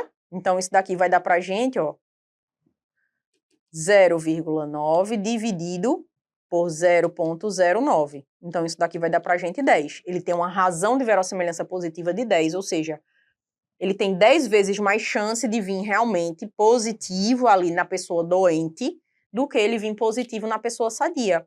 Aí, vamos avaliar cada uma das alternativas. A letra A diz: a razão de verossimilhança positiva igual a 0,5, não. A gente já calculou e a gente viu que é igual a 10. Vai ser igual a 10, correto, letra B. Significando que o resultado positivo desse teste é 10 vezes mais provável em pessoas com a doença do que em pessoas sem a doença, verdadeiro. Foi o que a gente acabou de ver. Então tá correto a letra B. C, a razão de verossimilhança positiva vai ser 1, não, vai ser 10. E a letra D diz que ia ser 0,1, falso, vai ser 10, tá? Então tá falso aí. A letra D, imagina que aqui tivesse razão de verossimilhança de 10, tá? Ou seja, fosse correto o cálculo. Indicaria que o resultado positivo do teste é 10 vezes mais provável em pessoas sem a doença do que em pessoas com a doença? Não. Indica que o teste que a chance desse teste positivo é 10 vezes mais provável em pessoas com a doença, dividido ali por pessoas sem a doença, tá? Então, até isso a letra D estava errada. Então, a resposta correta pra gente, letra B. Já caiu na Higgs, pode ser que caia de novo, testes em série e em paralelo. Qual é a grande diferença, tá? Então, trouxe aqui uma questão para a gente poder discutir isso. Teste em série. Galera, o que é um teste em série? Veja, teste em série você vai executando um atrás do outro, tá? Então, teste em série cada teste é executado por vez. Então, eu faço logo o teste A, depois, em outro momento, eu faço B, depois eu faço C, depois eu faço D. Tá? Então, eu faço testes em séries, seriadamente, um atrás do outro. Se o resultado ele for positivo, aí eu encaminho para o próximo teste. O teste A deu positivo, aí eu vou para o B. Deu positivo também, eu vou para o C. Deu positivo também, aí eu vou para o D, que vai dar positivo também, por exemplo. Tá? Então, se o resultado for positivo, eu passo para o próximo. E um paciente só é considerado positivo se todos os testes forem positivos. Ou seja, veja, de cara, ele vai ser um teste muito bom para confirmar a doença. Imagina que você flagrou ali um paciente que você acha que tem câncer, aí você pede uma ultrassom da mama, aí vem um nódulo especulado, aí você, opa, esse teste aqui veio teoricamente positivo aqui para câncer. Vou pedir agora uma mamografia, que mostrou calcificações malignas, parará, parará, e você, opa, a mamografia também veio positiva. Vou pedir uma core biopsy. Peça a core biopsy, que veio ali positivo em relação ao fragmento, depois eu peço o histopatológico que veio positivo. Pronto, eu confirmo que a mulher tem câncer porque veio todas as evidências positivas. Então, ele é muito bom para confirmar a doença. Ou seja, ele aumenta a especificidade da confirmação, tá? Para reduzir falso positivo. E ele vai ser usado em situações onde é necessário uma avaliação imediata e uma confirmação rigorosa. Só vou iniciar a quimioterapia para esse paciente se eu tiver todas as confirmações possíveis que é um câncer, tá? Eu não vou iniciar uma quimioterapia aleatoriamente. Então, um teste em série, ó, eu pedi o primeiro, veio positivo. O segundo veio positivo, o terceiro veio positivo, o quarto veio positivo, eu disse, pronto, então agora o paciente realmente é positivo. Rafa, se o último viesse negativo, o paciente é considerado negativo. Eu não considero, veja, se vier positivo, positivo, positivo, o paciente foi positivo. Se vier positivo, negativo, positivo, o paciente é considerado negativo. Se um deles só vier negativo, eu considero o paciente negativo, tá? Então, preciso ter a série dos 3, dos 4, dos 5 positivos para poder considerar a pessoa positiva. Se um vier negativo, eu excluo a doença. E o teste em paralelo? Paralelo eu peço todos os testes agora. Você chega aqui, eu vou dizer, ó, vou fazer, me dê aí seu braço, já vou coletar seu sangue, eu vou fazer aqui o teste de hepatite por ELISA, por Western blot, por não sei o quê, vou pegar essa amostra aqui e já vou fazer uma série de 5 testes em você. Então, vários testes são executados ao mesmo tempo. Vou fazer aqui, eu acho que você tem hepatite, tá? Então, vou fazer todos os testes aqui possíveis para hepatite em você. Se alguns dos testes, se um do teste só for positivo, o paciente já é considerado positivo. Ao contrário do teste em série, que eu tinha que ter positivo, positivo, positivo para ser considerado positivo. Aqui, se eu tiver negativo, negativo, negativo e um só positivo, eu já considero positivo, tá? Então, veja que ele aumenta a sensibilidade. Por quê? Porque eu só considero negativo se todos vierem negativos. Tá? Então, eu só considero negativo se todos vierem negativos. Então, eu só excluo a doença se todos vierem negativos. Então, ele aumenta a sensibilidade. Teste em série aumenta a especificidade, teste em paralelo aumenta a sensibilidade. E ele é usado quando? Em situações de emergência, onde você precisa de uma avaliação rápida. Ah, o paciente chegou com dor precordial. Roda eletro, troponina, vamos fazer isso, isso e isso. Qualquer um que venha positivo, o paciente vai embora pro CAT. Tá? Então, é uma situação de emergência onde eu preciso de uma avaliação ali rápida para tomar uma decisão de um só vindo positivo é cateterismo. Fechado? Então, veja, ó, veio positivo o primeiro, o segundo veio negativo, o terceiro veio positivo, o outro veio positivo, enfim, o paciente vai ser considerado positivo. Se tivesse só esse positivo e o resto fosse negativo, o paciente já é considerado positivo, tá? Agora, o paciente só é considerado negativo se todos vierem negativos. Então, rodei eletro, fiz troponina, CKMB, fiz... tudo veio negativo aí. Então, realmente não é um infarto, tá? Vamos agora para a questão. Um paciente é suspeito de ter uma neoplasia grave. 2 testes foram aplicados em série. Ou seja, foi aplicado logo o teste A, depois foi aplicado o teste B. O primeiro deu positivo e o segundo deu negativo. Teste em série, eu preciso que todos venham positivos para eu dizer que o paciente é positivo. Se um vier negativo, eu já digo que o paciente é negativo. Considerando essa estratégia, como deve ser interpretado esse resultado, o paciente não tem doença. Letra A, o paciente deve ser considerado negativo, pois em testes realizados em série, todos os testes precisam ser positivos para confirmar a doença. Beleza, já achei o meu gabarito. O paciente deve ser considerado positivo? Não. O paciente só vai ser considerado positivo em série se todos os vierem positivos. O paciente deve ser retestado com um terceiro teste, já que a discordância indica um possível erro laboratorial? Não. Lembre que, para eu ir fazendo a sequência de testes, todos têm que vir positivo. Aí, se veio positivo, eu faço outro que vai vir positivo, que eu faço outro que vai vir positivo. Se eu fizer um que venha positivo e o segundo já veio negativo, o paciente já é considerado sem doença. O paciente está livre de infecção. Independente dos resultados do teste, não. O que a gente pode dizer aqui é que o paciente não tem a neoplasia, tá? Então, o paciente vai ser considerado sem doença independente desses resultados? Não. O teste, eu só vou considerar o paciente livre da neoplasia porque um resultado veio negativo, não é independente do resultado dos testes, tá? Então, a resposta correta, letra A. Dando continuidade, vamos agora para um tema que com certeza vai estar na tua prova, que é estudos epidemiológicos, tá? E a gente vai trabalhar aqui principalmente os estudos observacionais. Dá uma lida nessa questão, respira fundo e vamos discutir aqui os estudos observacionais, ou seja, os estudos que não têm intervenção, eles só observam. Eu posso observar uma única vez, a gente chama de estudo transversal, ou eu posso observar várias vezes, mais de uma vez, a gente chama de estudo longitudinal. No estudo transversal, eu posso observar um agregado populacional, ou seja, eu posso entrar no DataSUS e observar o agregado lá do meu estado, da minha cidade. Aí a gente vai dizer que esse estudo é ecológico, que é um estudo transversal que observa um agregado. Ou eu posso observar de um por um, bater de casa em casa atrás da prevalência de diabetes naquela minha microárea. Então, se eu bati de casa em casa, avaliei de um por um, vai ser o estudo chamado transversal ou de prevalência. Em relação ao longitudinal, a gente vai ter coorte e caso controle. Qual é a grande diferença? Coorte, ele parte do fator de exposição rumo à doença.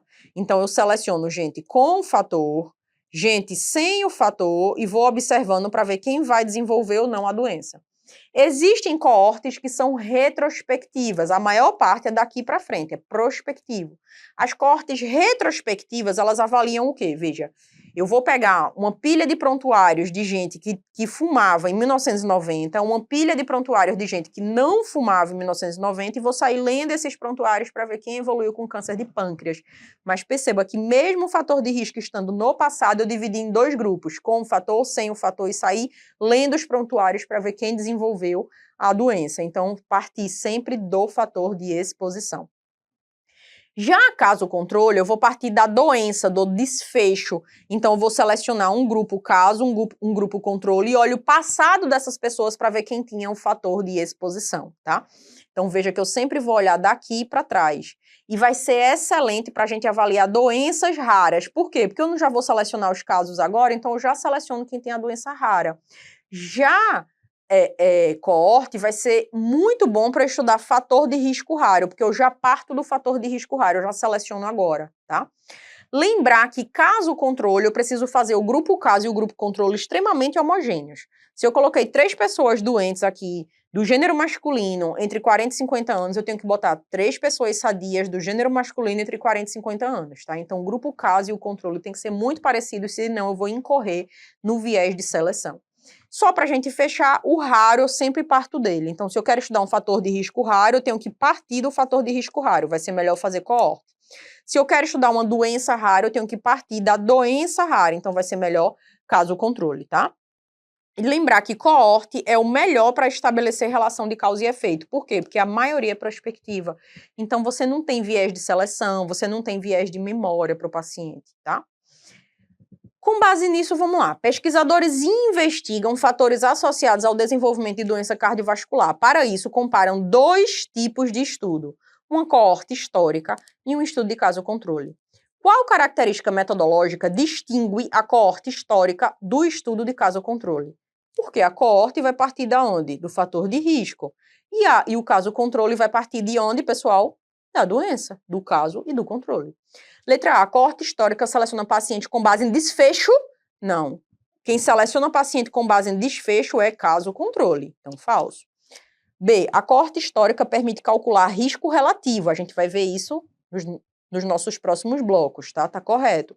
Utilizando informações de exposição coletada no passado, ou seja, eu parti de exposições coletadas no passado, enquanto o caso controle calcula a odds ratio a partir da comparação de exposições entre os desfechos, caso e controle. Perfeito aqui a letra B para a gente.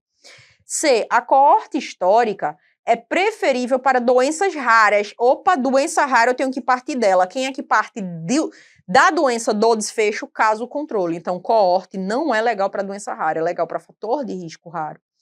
E a letra D, ambos os desenhos selecionam participantes a partir do desfecho. Não, só quem seleciona a partir do desfecho é caso controle. Fechada a ideia? Resposta à letra B. Vamos entender agora os estudos de intervenção. Quando a gente fala, pessoal, de estudos de intervenção, a gente está se referindo basicamente ao quê? Aos ensaios clínicos. São estudos intervencionistas, são estudos que eu faço intervenção, uma vacina nova, eu faço uma medicação nova, uma cirurgia nova, tá? Então, os principais representantes vão ser os ensaios clínicos. São sempre estudos prospectivos. Por quê? Porque eu vou ter que selecionar o grupo A e o grupo B. No grupo A, vou desenhar aqui uma injeção, ó. Eu vou fazer a medicação nova, tá? No grupo B, eu vou fazer aqui placebo. Então, no grupo A eu fiz a intervenção, no grupo B eu fiz placebo e eu vou avaliar daqui para frente para ver quem vai melhorar da doença, quem vai piorar da doença, quem vai se curar da doença, beleza?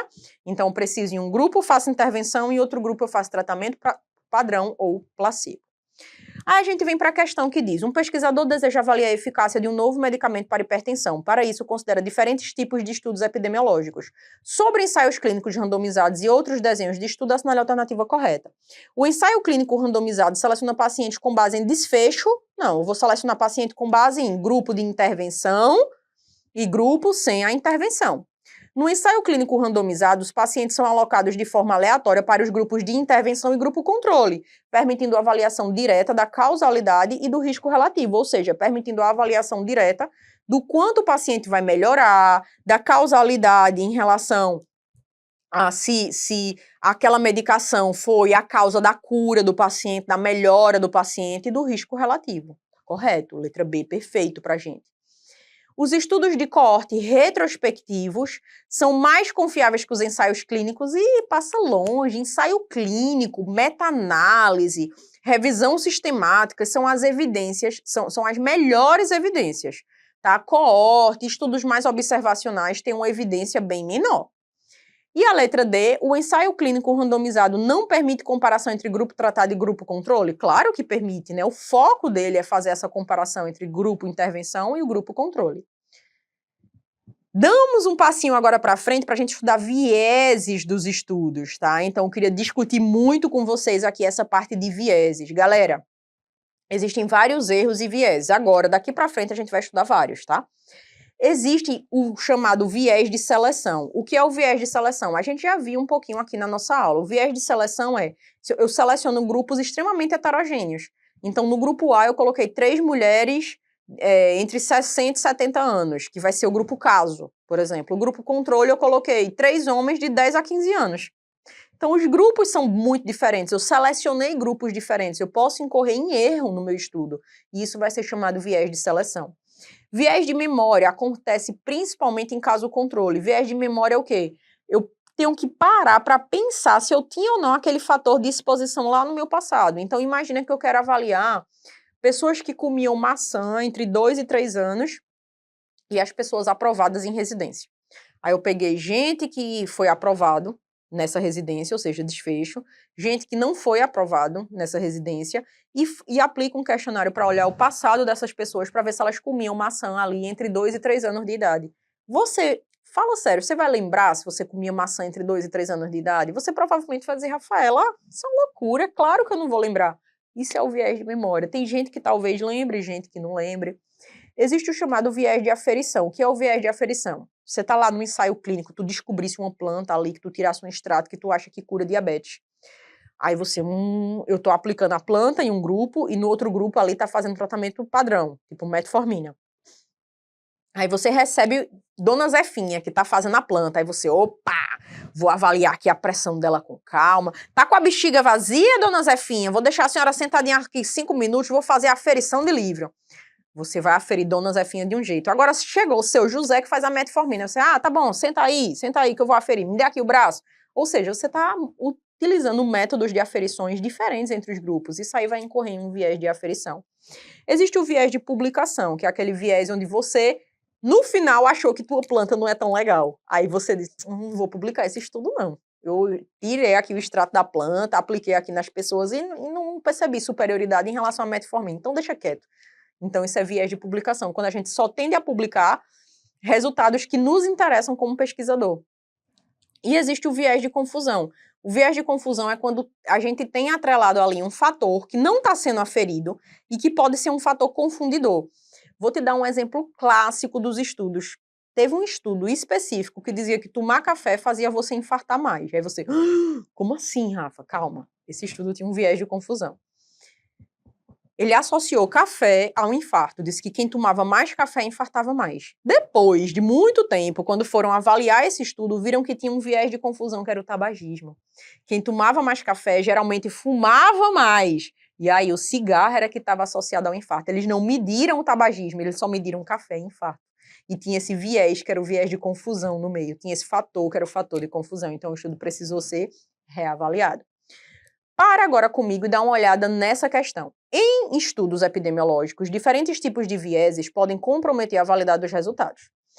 Analise a afirmativa que corretamente descreve a forma de minimizar o viés indicado. Então, ele já está te falando de um viés e, em seguida, ele vai dizer como você minimiza. Viés de memória. Galera, o que é viés de memória? É quando você para e você fica, rapaz, será que eu lembro realmente disso? Então, como é que eu tento minimizar o viés de memória? Ele diz, você pode padronizar questionários e entrevistas, evitando que casos e controles lembrem dessas exposições de forma diferente. Verdadeiro. Então, se eu quero fazer com que você lembre ali, se você comia maçã entre 2 e 3 anos, eu posso padronizar a forma que eu vou perguntar para você. Eu padronizo, você pode ligar para sua mãe e perguntar se você comia ali a maçã, enfim. Então, padronizo a forma que eu pergunto. Tá? Então, isso daí ajuda para que as pessoas lembrem de forma padrão. Então, tá correto aqui a letra A.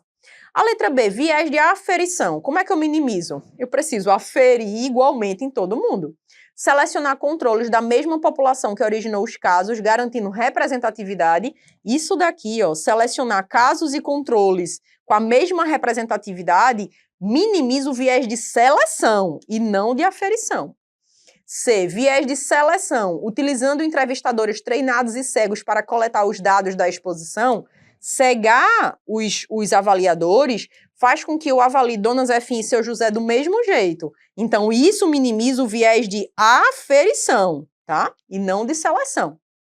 E, por fim, viés de confusão. Excluir todos os indivíduos com fatores de risco conhecidos da análise. Na verdade, excluir indivíduos com fatores de risco conhecidos dessa análise vai fazer com que eu nem tenha uma análise. Eu preciso selecionar os fatores, pessoas com os fatores, pessoas sem os fatores, para eu poder ir avaliando essas pessoas para poder ver se elas vão ou não desenvolver o desfecho. O viés de confusão, eu minimizo como? Avaliando realmente todos os fatores ali que possam estar envolvidos naquele desfecho, tá? E não excluir indivíduos que tenham fatores conhecidos. Então, a resposta correta para a gente, letra A. Continuando nesse bonde que a gente vai, né, em relação a erros e vieses, queria discutir com vocês o erro ao acaso. Galera, o que é o erro ao acaso? Imagina que eu e você, a gente parou e a gente disse, não, a gente vai ter que fazer um estudo aqui sobre a droga A em relação à metformina para diabetes. A gente descobriu aqui essa droga A e a gente acha ela maravilhosa. Aí a gente vai e faz o estudo e a gente prova que a droga A é melhor do que a metformina. E a gente vai e diz, não, a droga A foi muito superior à metformina no tratamento de diabetes. Aí você para e você diz, mas Rafaela, isso pode ter sido um erro ao acaso, né? Pode ter sido um achado ao acaso. Como é que eu vou ter certeza que a droga A realmente é melhor do que a metformina? Veja, eu teria certeza se eu repetisse esse estudo 10, 20, 30, 40, 100 vezes e eu sempre achasse que a droga A é melhor do que a metformina. Aí realmente não foi ao acaso. Aí a droga A, ela é melhor. Como é que eu faço? Eu não vou repetir o meu estudo 10, 20, 100 vezes. Eu calculo o famoso P. Quando eu calculo P, eu estou trazendo para vocês o quê? Estou excluindo o erro ao acaso. Então, o que é, galera, o P? O P, ele traz para a gente o seguinte, ó. Se você repetir o estudo aqui 10, 20, 30 vezes, você vai achar esse resultado aqui em tantos % das vezes. Então, a gente estabeleceu que o ideal é que o P seja menor do que 0,05, ou seja menor do que 5%. Isso quer dizer o quê pra gente? Que se eu repetir o estudo 100 vezes, eu vou achar aquele resultado ali em mais de 95% das vezes, tá? Então, o acaso estaria em menos de 5%. Então, pensa comigo, eu estou trabalhando aqui que a droga A é melhor do que a metformina para o tratamento de diabetes e o meu estudo deu um P menor do que 0,05. Isso daqui é eu te dizendo o seguinte, ó, se eu repetir esse estudo 100 vezes, em mais de 95% das vezes eu vou achar esse meu resultado. Percebe? Então, eu te digo com certeza, ó, esse meu achado da droga A ser melhor do que a metformina não foi ao acaso, porque se você repetir 100 vezes, em mais de 95% das vezes você vai achar que a droga A é melhor do que a metformina. Então, o P, ele retira o acaso, o aleatório, né? Ele confirma para você que realmente aquele achado dali vai se repetir em mais de 95% das vezes se você for repetir de novo o estudo. Aí veja o conceito-chave que a Higgs gosta de cobrar. Ele diz o seguinte, ó, considerando aqui a interpretação de P. Considerar que o valor de P menor do que 0,5 garante que o efeito observado, que o efeito observado seja clinicamente importante. Você garante? Não. A única coisa que eu garanto é que aquele achado dali não foi obra do acaso.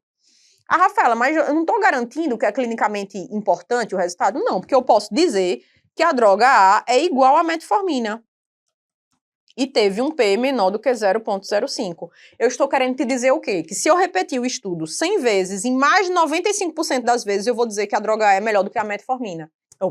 Que a droga A é igual à metformina. Então, eu não estou achando nada clinicamente importante. Eu não estou achando uma droga superior à outra. Eu posso achar que a droga é, inclusive, inferior à metformina. O P, ele só garante pra gente o seguinte, ó. Você pode acreditar nesse resultado.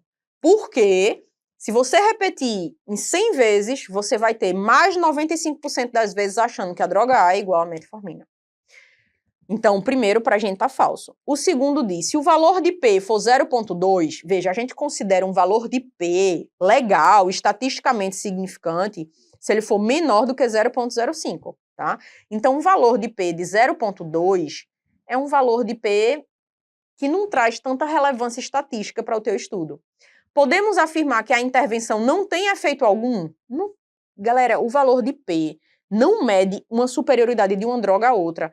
É única e exclusivamente para ela dizer que aquele teu achado ali não é obra do acaso. Que se você repetir várias vezes, você vai achar aquele mesmo resultado. Então, eu não posso dizer que um valor de P específico, pode ser 0,05, 0,1, enfim, vai confirmar que a intervenção não tem efeito. Eu não posso dizer isso. A única coisa que eu posso dizer é que esse valor de P de 0,2 é um valor de P ruim, que se eu repetir aquele estudo ali algumas vezes, pode ser que eu ache que esse resultado, a droga A seja igual à droga B, por exemplo, seja obra do acaso. Então, tá falso. O 3, supor que o valor P reflete a probabilidade de replicabilidade do resultado em outras populações. Aí você diz, tá correto, Rafa? Não. O valor de P reflete a probabilidade da replicabilidade daquele resultado em mais de 95% das vezes, mas não em outra população. Eu fiz o estudo aqui na China, quer dizer que esse resultado daqui vai ser igual na Croácia, na Tailândia? Não, eu estou falando para aquela população, se eu repetir 100 vezes, eu vou achar em mais de 95% das vezes esse resultado, mas eu não consigo dizer que a droga A vai ser melhor do que a droga B em todas as populações do mundo. Tá? Então, também o 3 está falso, nenhuma das alternativas estão corretas, tá?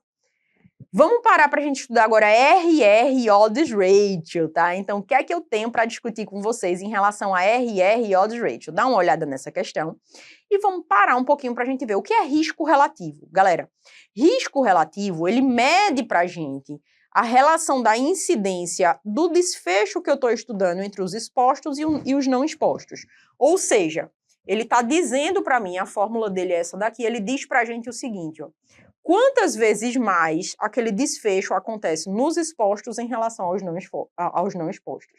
Então, eu vou colocar aqui para você, ó, a exposição positiva, a exposição negativa, o desfecho presente e o desfecho ausente. Então, quando eu digo para você o que é o risco relativo, é a incidência nos expostos dividido pela incidência nos não expostos. Qual é a incidência do desfecho nos expostos? Aí você vai dizer, é A, que seria o desfecho, A, dividido por todos os expostos, que seria A mais B. Então, isso daqui é a incidência nos expostos. Qual é a incidência do desfecho nos não expostos? Vai ser C, a incidência do desfecho, nos não expostos, dividido por todos os não expostos, C mais D. Aí, com isso, ó, eu passo aqui e eu tenho a minha fórmula. Por isso que a gente diz que a fórmula é A dividido por A mais B, dividido por C, dividido por C mais D. Tá? Então, vai ser sempre a incidência do desfecho nos expostos, dividido pela incidência nos não expostos. Aí, pensa comigo agora, veja. Se o risco relativo vai ser igual à incidência dos expostos, dividido pela incidência nos não expostos, o que é que eu quero te dizer com isso, galera? Eu quero o dado que eu achar, imagina que eu acho o dado aqui de 1. Quer dizer o quê? Que a incidência no exposto é igual à incidência no não exposto. Então, a exposição não interfere em nada nesse desfecho. Todo mundo tem a incidência igual. Então, se o RR for igual a 1, o estudo não apresentou relação entre o desfecho e a exposição. Agora, imagina que esse valor aqui deu 10. Isso quer dizer o quê? Que o desfecho acontece 10 vezes mais nos expostos do que nos não expostos. Então, sempre que o RR é maior do que 1, quer dizer que o fator de exposição acelera a vinda desse desfecho, ou seja, o fator de exposição é um fator de risco para você ter a doença, para você ter o desfecho. Já se esse valor aqui vier abaixo de 1, vier, por exemplo, 0,5, quer dizer o quê? Que o fator de exposição reduziu o desfecho. Ou seja, o fator de exposição é um fator protetor, ele te protege de ter o desfecho. Percebe a ideia? Então, só para a gente fechar aqui esses valores relacionados a 1 maior do que 1 ou menor do que 1. E o que seria o odds ratio? Veja, Lembrar que o risco relativo ele é muito mais comum em coorte. Já o odds ratio ele é muito mais comum em caso controle. O odds ratio a gente chama de fórmula do peixinho, né? A razão de chance. É quantas vezes mais chance os expostos têm de terem aquele desfecho do que os não expostos. Como a gente faz o cálculo? É A vezes D dividido por B vezes C. É essa fórmula daqui, ó, A vezes D dividido por B vezes C. Você bota um olhinho e uma boquinha e você forma um peixinho. Então, essa fórmula daqui, ela é diferente da fórmula, por exemplo, ó, do risco relativo, que vai ser a incidência no exposto dividido pela incidência no não exposto. A fórmula do odds ratio, ela é diferente por quê? Porque a gente viu que caso o controle e coorte são estudos diferentes em relação a vieses, que caso o controle ele tem um nível de evidência menor. Por quê? Porque ele tem viés de seleção, viés de memória, então ele é um estudo mais problemático. Então eu não podia ter a mesma associação, a mesma medida de associação de uma coorte, que é um estudo muito mais fidedigno. Então a gente deixou o RR mais para coorte e colocou o odds ratio mais para caso controle, tá? Então são medidas diferentes. Volta para cá e vamos tentar calcular. É um estudo de coorte sobre o efeito de um novo medicamento na prevenção de infarto. Os seguintes dados foram coletados. Com base nesses dados, qual é o RR de infarto associado ao uso de medicamento? Então, veja que aqui foi o paciente com desfecho, paciente sem o desfecho, paciente com a exposição, paciente sem a exposição. Então, o RR vai ser igual à incidência nos expostos dividido pela incidência nos não expostos. Quem é a incidência nos expostos? A incidência de infarto em quem tomou o medicamento, 10. Dividido por todas as pessoas que tomaram o medicamento, que foi 100. Então, isso daqui vai dar para a gente 0,1. Então, esse RR aqui já vai ter 0,1. Dividido pela incidência nos não expostos. A incidência nos não expostos vai ser igual a 20. Foram 20 pacientes que tiveram infarto e desses que são sem medicação, ó, foram 100. Então, isso daqui vai dar 0,2. Então, isso daqui eu vou ter o que aqui? 0,5. Tá? Então, a gente vai ter aqui um RR, galera, menor do que 1. Se o RR é menor do que 1, isso traz para a gente que a exposição, que é o medicamento, é um fator de risco ou um fator protetor para infarto? É um fator protetor. Fechada a ideia, galera? Então, agora, a gente tem aí a resposta letra B de bola. Pessoal, chegamos aqui no nosso penúltimo tema, tá? Então, respira fundo, só falta esse outro e a gente termina aqui. Intervalo de confiança. Chove nas provas de São Paulo e na Anhiggs não é diferente. Dá uma lida nessa questão e vamos interpretar o que é um intervalo de confiança. Veja, a gente já interpretou o valor de RR. A gente viu que se o RR ou o odds ratio vier igual a 1, quer dizer o quê? Que o fator de exposição nem vai nem vem. Nem é fator de risco e nem é um fator de proteção. Se o RR ou o odds ratio for maior do que 1, quer dizer que a exposição é um fator de risco para você desenvolver o desfecho. E se o RR for menor do que 1, quer dizer que aquele fator é um fator de proteção para você desenvolver o desfecho. Só que veja, a gente lembra que no P, eu teoricamente repetiria aquele estudo ali 100 vezes e eu teria em 95% das vezes aquele resultado encontrado. Foi isso que a gente viu em P, beleza. O intervalo de confiança, pessoal, seria o intervalo que a gente teria os achados do RR ou do odds ratio se a gente repetisse o estudo ali 100 vezes. Rafa, como assim? Avalie isso daqui, ó. Fiz um estudo de cigarro para câncer de pulmão e achei um RR de 1,7. Então, eu estou te dizendo que a exposição, ou seja, o cigarro, é um fator de risco para você ter o câncer de pulmão. E que se eu repetir o estudo 100 vezes, o meu RR no meu intervalo de confiança vai ser sempre, ó, entre 1,2 a 2,3, ou seja, vai ser sempre acima de 1, demonstrando que realmente o cigarro é um fator de risco para o câncer de pulmão, tá? Então, realmente tem significância estatística. Se eu repetir ali 100 vezes, eu vou achar um RR sempre acima de 1. Agora, dá uma olhada nessa outra situação. Achei um RR de 1,7, ou seja, é um fator de risco. Se eu repetir o estudo 100 vezes, ora esse RR vai ser fator protetor abaixo de 1, ora vai ser fator de risco acima de 1. Então, não acho, não confio, não vai ter significância estatística. Então, qual é a dica aqui? Olhe o RR ou o odds ratio, tá? Se ele tiver acima de 1, o intervalo de confiança tem que estar todo acima de 1. Se ele tiver abaixo de 1, o intervalo de confiança todo tem que estar abaixo de 1. A mesma coisa para o odds ratio. Vamos colocar isso em prática. Um estudo observacional de coorte avaliou a associação entre sedentarismo e o risco de ocorrência de algumas condições crônicas de saúde em uma população. A tabela 1 abaixo representa o risco relativo com seus respectivos intervalos de confiança. Para a associação entre sedentarismo e cada desfecho separado por sexo. Aí ele dá aqui a tabela. Vamos parar um pouquinho para a gente avaliar. Veja que ele está avaliando a associação entre sedentarismo e o risco de ocorrência de algumas condições de saúde, que seriam alguns desfechos.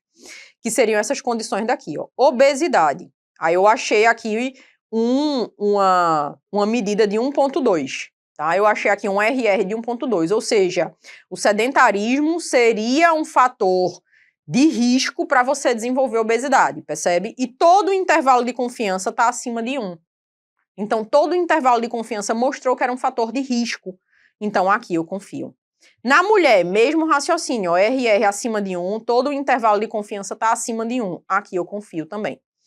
Diabetes, eu achei que era um fator protetor.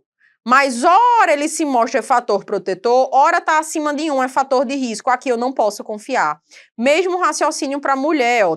Diabetes foi um fator de risco, mas ora é fator protetor, ora seria fator de risco. Aqui eu não posso confiar. Então, sempre que o intervalo de confiança englobar 1, né, tiver números abaixo de 1 e acima de 1, você não confia. Hipertensão, opa, foi fator de risco, tá acima de 1. No homem eu confio, ó, tá todo acima de 1. Na mulher foi fator protetor, mas ora é fator protetor, ora é fator de risco, eu não confio. Osteoporose foi fator de risco, ora abaixo de 1, ora acima de 1, não confio. Mesmo raciocínio para mulher, ó, foi fator de risco, ora está abaixo de 1, ora está acima de 1. Depressão foi fator de risco, tá todo acima de 1 para o homem, eu confio, tem significância estatística. Na mulher, ó, foi fator de risco, ora tá sempre acima de 1 aqui, evidenciando que realmente é um fator de risco e tem significância estatística. Perfeito aqui. Então ele pergunta aí, né, qual risco teria significância estatística? Veja, para ambos os sexos eu só achei obesidade e depressão, para ambos os sexos. Para o sexo masculino eu ainda acrescentaria hipertensão, o resto não tem significância estatística. Aí ele diz, obesidade e osteoporose não mostrou significância estatística. Hipertensão e depressão somente em mulheres? Não. Hipertensão em mulheres não teve significância estatística. Obesidade e depressão em ambos os sexos? Sim, obesidade e depressão em ambos os sexos. Osteoporose? Não, osteoporose não mostrou significância estatística, o intervalo de confiança englobava 1. Beleza, e para a gente encerrar, queria trazer para vocês 3 medidas de associação aí de ensaios clínicos, fora o RR. O ensaio clínico calcula também o risco relativo, tá? A gente tem a redução absoluta do risco, que informa o quanto o risco foi reduzido usando aquela nova droga. Então, usei uma droga nova. O quanto o risco foi reduzido ali eu usando aquela droga nova que reduziu o desfecho. Isso daí é o RRR, tá? A fórmula que a gente calcula a redução do risco relativo vai ser igual a 1 menos o risco relativo. A redução absoluta do risco traz pra gente o quê? Significa as diferenças de incidência. Então, é simplesmente eu botar aqui, ó, a incidência no exposto menos a incidência no não exposto. Eu sempre boto a incidência maior menos a incidência menor, tá? Então, bota aqui, ó, a incidência maior menos a incidência menor. Se a incidência maior for no não exposto, a fórmula vai ser a incidência no não exposto menos a incidência no exposto, tá? Então, redução absoluta do risco é uma diferença, é uma subtração. E o número necessário para tratar, isso aqui é Henrique-Zama, né? É o número de pacientes que eu preciso tratar para evitar um desfecho. Então, a gente calcula como 1 dividido pelo RAR, pela redução absoluta do risco. E esse número, ele traz para a gente o seguinte, galera, quantos pacientes eu preciso tratar para evitar um desfecho? Coloquei uma questão muito semelhante ao que o Higgs cobrou. Em um estudo clínico, o número necessário para tratar foi 20. para prevenção de infarto. O número necessário para fazer um medicamento ali para tratar os pacientes ali foi de 20, ou seja, isso traz para a gente o quê? Que eu preciso tratar 20 pacientes com medicamento novo para evitar um caso de infarto. Esse é o conceito de número necessário para tratar, a quantidade de pacientes que eu preciso tratar para evitar um desfecho. Aí a letra A diz, qual é a interpretação mais correta? 20 pacientes precisam ser tratados para garantir que nenhum deles tenha um infarto? Não, para evitar um infarto. 20 pacientes precisam ser tratados para evitar um infarto. B, 20 pacientes precisam ser tratados para prevenir um infarto, verdadeiro. C, o tratamento é eficaz para prevenir infarto em 20% dos pacientes tratados? Não. Eu preciso tratar 20 pacientes para prevenir um caso. D, o tratamento reduzirá em 20% o risco de infarto? Não. Aqui, para eu saber o quanto o tratamento vai reduzir o risco de infarto, eu preciso calcular a redução do risco relativo. Então, eu tinha que ter o RR, por exemplo, digamos que o RR ali, né, esse remédio foi um fator protetor e mostrou ali que tinha um RR de 0,5, tá? Então, ou seja, a incidência no paciente que fez o medicamento era a metade da incidência de quem não fez o medicamento, tá? Então, a gente achou aqui um RR de 0,5, evidenciando que o medicamento era um fator protetor. Quantos por cento eu vou conseguir reduzir ali no geral, que é o que diz aqui, ó, o tratamento vai reduzir em quantos por cento o risco de infarto? Aí eu calculo a redução do risco relativo, que vai ser 1 menos 0,5, ou seja, 0,5 aqui, ou 50%. Então, o tratamento iria reduzir em 50% o risco de infarto do miocárdio, tá? Mas para isso eu precisaria ter o RR. Como aqui ele dá pra gente o NNT, a interpretação é simples, é pragmática. Quantos pacientes eu preciso tratar para evitar um desfecho? Então, a resposta correta para a gente, letra B. E a gente encerra aqui o nosso plantão Anrides, beleza, galera? Te espero aí nas nossas correções, nesses nossos próximos plantões.